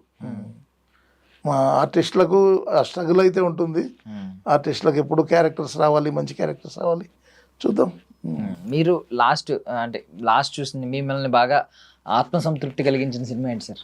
రీసెంట్గా కాదు కానీ 2020-21 ఆ ప్రాంగణంలో నేను శకలక శంకర్ గారు హీరోగా చేసిన సినిమా ధర్మస్థలి. దాంట్లో జడ్జి క్యారెక్టరు ఒక 3 నుంచి 4 సీన్లు, ఎందుకంటే కోర్టు సన్నివేశాలు ఎక్కువగా ఉంటాయి. అలాగే జనతా బారన్ ఒక సినిమా, దాంట్లో లక్ష్మీరాయ్ గారు మెయిన్ లీడ్ క్యారెక్టర్, రమణ గారు దర్శకులు ఈ సినిమాకు ఆ సినిమాకు. దాంట్లో కూడా అంతే, ఒక 3 సన్నివేశాలు కోర్టులో జడ్జి క్యారెక్టర్గా ఇచ్చారు. సో నాకు ఈ 2 కూడా జాబ్ సాటిస్ఫాక్షన్ కలిగించి. బట్ ఫేమస్ కావడం కానీ పాపులారిటీ కావడం కానీ ఇవన్నీ కూడా మీకు ఇదివరకు చెప్పినట్టు ఆడవారి మాటలకు అర్థాలు వేర్లే, పరుగు, ఇటువంటి సినిమాలు, నాయక్, భాయ్, పోలీస్, క్రాక్ మూవీ, ఇట్లాంటివన్నీ కూడా కొన్ని హిట్స్ ఉన్నాయి, కొన్ని మీడియంగా ఆడాయి, కొన్ని ఓ మాదిరిగా ఆడాయి. బట్ అంటే మనం లైఫ్ లో జడ్జ్ అవడం అనేది చాలా పెద్ద, ఎవరికి సాధ్యం కాదు, ఎవరికో కోటికో కారణ జన్మలకి సాధ్యం అవుతుంది జడ్జ్ అవ్వడం. ఇలాంటి సినిమా ఆర్టిస్టులకి ఏంటంటే జడ్జ్ అవ్వడం ఇలాంటివన్నీ అవును సార్, మనం తెలియని ప్రొఫెషన్స్ అన్ని ఆన్ స్క్రీన్ వచ్చేస్తా ఉంటాం. బట్ సార్ మీ నుంచి మేము ఒక మంచి సినిమా లైక్ ఎంతగా అనుకున్నాం కదా, సంక్రాంతికి వస్తున్నాం, నెక్స్ట్ చిరంజీవి గారిది రఫ్ ఆడిస్తాం, ఏ అనౌన్స్ అవుతున్నాయి కదా, అలాంటి సినిమాల్లో మీకు ఒక మంచి రోల్ పడాలని మేము అందరం ఎగర్గా వెయిట్ చేస్తున్నాం sir. Thank you so much అండి. ఎందుకంటే నేను కూడా వెరీ రీసెంట్లీ కొన్ని బాధ్యతల నుంచి నెమ్మదిగా బయటపడుతున్నాను.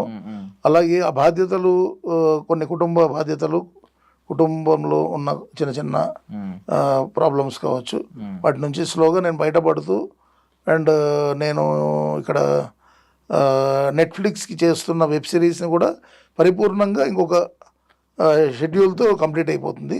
సో ఆ షెడ్యూల్లో నేను కంప్లీట్ చేసుకున్న తర్వాత ఖచ్చితంగా దర్శకుల వారిని అందరినీ కూడా వెళ్ళి కలుస్తాను. ఎందుకంటే కలవంది మనకు కూడా ఆ ర్యాప్ ఉండదు, ఎందుకంటే పలానా వ్యక్తి మనకు అవైలబుల్ ఉన్నారు అనేది వాళ్ళకు తెలుస్తుంది. ఖచ్చితంగా కలుస్తాను. రాబోయే రోజుల్లో మంచి క్యారెక్టర్స్, మంచి సినిమాల్లో నాకు రావాలని మీరు విష్ చేసినందుకు మీకు స్పెషల్ థ్యాంక్స్. ఇంకొక విషయం ఏంటంటే, ఇప్పటిదాకా మీకు ఒక క్యారెక్టరైజేషన్ మీ దగ్గరికి వచ్చేది, మిమ్మల్ని చూసి క్యారెక్టరైజేషన్స్ పుట్టాలి అని నేను మనస్ఫూర్తిగా కోరుకుంటున్నాను. Thank you so much. గుర్తొచ్చి ఒక క్యారెక్టరైజేషన్ రాయాలి, బాగుంటది దీనికి క్యారెక్టర్. యాక్చువల్లీ నేను నటించక ముందే చెప్పాలో చెప్పకూడదు నాకు తెలియదు, కానీ ప్రభాస్ గారి 4 సినిమాలు జరుగుతున్నాయి. ఒకటి ఫౌజీ సినిమా. ఫౌజీ సినిమాకు నాకు చెప్తారండి సార్, డైరెక్షన్ డిపార్ట్మెంట్ నుంచి ఫోన్ వచ్చి మీది మేము ఒక క్యారెక్టర్ అనుకున్నాము, ఆ క్యారెక్టర్కు రిక్వైర్మెంట్ వచ్చినప్పుడు మీకు మళ్ళీ కాల్ బ్యాక్ వస్తుంది అన్నారు. సో అది కూడా నేను షేర్ చేసుకోవాలి కాబట్టి చేసుకుంటున్నాను, ఎందుకంటే దాపరికం ఏముండదు. బట్ చేసింటే మాత్రము ఇంకా ధైర్యంగా చెప్పుకునేవాడిని, ఇంకా చేయలేదు. ఒక ఆఫరు ఖచ్చితంగా భగవంతుడి ఆశీస్సులతో వాళ్ళు నాకు ఇచ్చిన ఆఫర్ని ఖచ్చితంగా వాళ్ళు నన్ను పిలిచి నాతో వర్క్ తీసుకుంటారని నేను కోరుకుంటున్నాను. Let us see, hopefully. Super. మీకు ఇవన్నీ జరుగుతాయి సార్, ఖచ్చితంగా ఒక మంచి పొజిషన్కి వెళ్తారు, మళ్ళీ మనం కలుస్తాం. ఆ రోజు నేను కూడా చాలా హ్యాపీగా మీలాగే నవ్వుతూ ఇంటర్వ్యూ చేస్తాను. డెఫినెట్లీ నాకు నిజంగా మీరు విష్ చేసినట్లు నాకు పలు సినిమాలు, పెద్ద సినిమాలు, మంచి క్యారెక్టర్స్ పడితే నెక్స్ట్ ఇంటర్వ్యూ మీరు అడిగే అవసరం నేనే వచ్చి second interview with happiness. Thank you so much sir for your valuable time. Thank you sir. I wish you all success sir. Thank you so much. I dream channel అనేది నాకు కూడా ఒక dream అండి. ఎందుకంటే నేను చాలా ఇంటర్వ్యూస్ చూశాను, పెద్ద వాళ్ళు, మహామహులు, కె రాఘవేంద్రరావు గారు దర్శక దేవుళ్ళు మాకు. అటువంటి గొప్ప వాళ్ళ ఇంటర్వ్యూస్ చూసిన తర్వాత నాకు ఎప్పటికైనా ఈ పర్టికులర్ ఐ డ్రీమ్ నెట్వర్క్ నుంచి నాకు పిలుపు రావాలి అని మనసులో ఉన్నింది. అది ఈ రోజున నాకు పరిపూర్ణంగా ఆ సాటిస్ఫాక్షను, ముఖ్యంగా ఇక్కడ యాజమాన్యం నుంచి, మేనేజ్మెంట్ నుంచి నాకు రావడము, అండ్ నాకెంతో ఇష్టమైన దర్శన్ గారు ఇంటర్వ్యూ చేయడము, అండ్ మీ అందరికీ special thanks, all the management of I dream channel network. And I dream channel చూస్తున్న ప్రేక్షకులు అందరికీ కూడా special thanks for encouraging such a wonderful YouTube channel. And మీరందరూ కూడా దయచేసి ఎవరైనా సబ్స్క్రైబ్ చేసుకొని వారు ఉంటే దయచేసి సబ్స్క్రైబ్ చేసుకోండి, లైక్ చేయండి, అలాగే షేర్ చేయండి, మంచి మంచి కామెంట్స్ పెట్టండి. అండ్ ఇక్కడ ఐ డ్రీమ్ ఛానల్ మేనేజ్మెంట్ వారిని కాదు, మా బోటి కళాకారులను అండ్ గొప్ప గొప్ప వారిని ఎంకరేజ్ చేస్తున్నందుకు స్పెషల్ థ్యాంక్స్. మీ జ్వాలా చక్రవర్తి, సినీ టీవీ స్టేజ్ కళాకారుణ్ణి. నమస్కారం.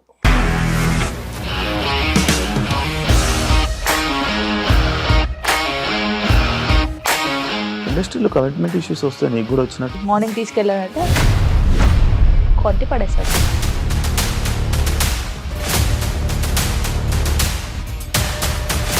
ఒక్కళ్ళు కూడా చూడలేదు ఈ సినిమా అని చెప్పడానికి కూడా చాలా ధైర్యం కావాలి. అది నిజం కదా, దాంట్లో ధైర్యం ఏంటి? ఇది నెక్స్ట్ డే ప్లేట్ మార్చేస్తే తప్పు కదా. As of now we are comfortable this అని నేను అనుకుంటున్నాను. రష్మిక గారిది మీది ఒకే ఊరంట కదా?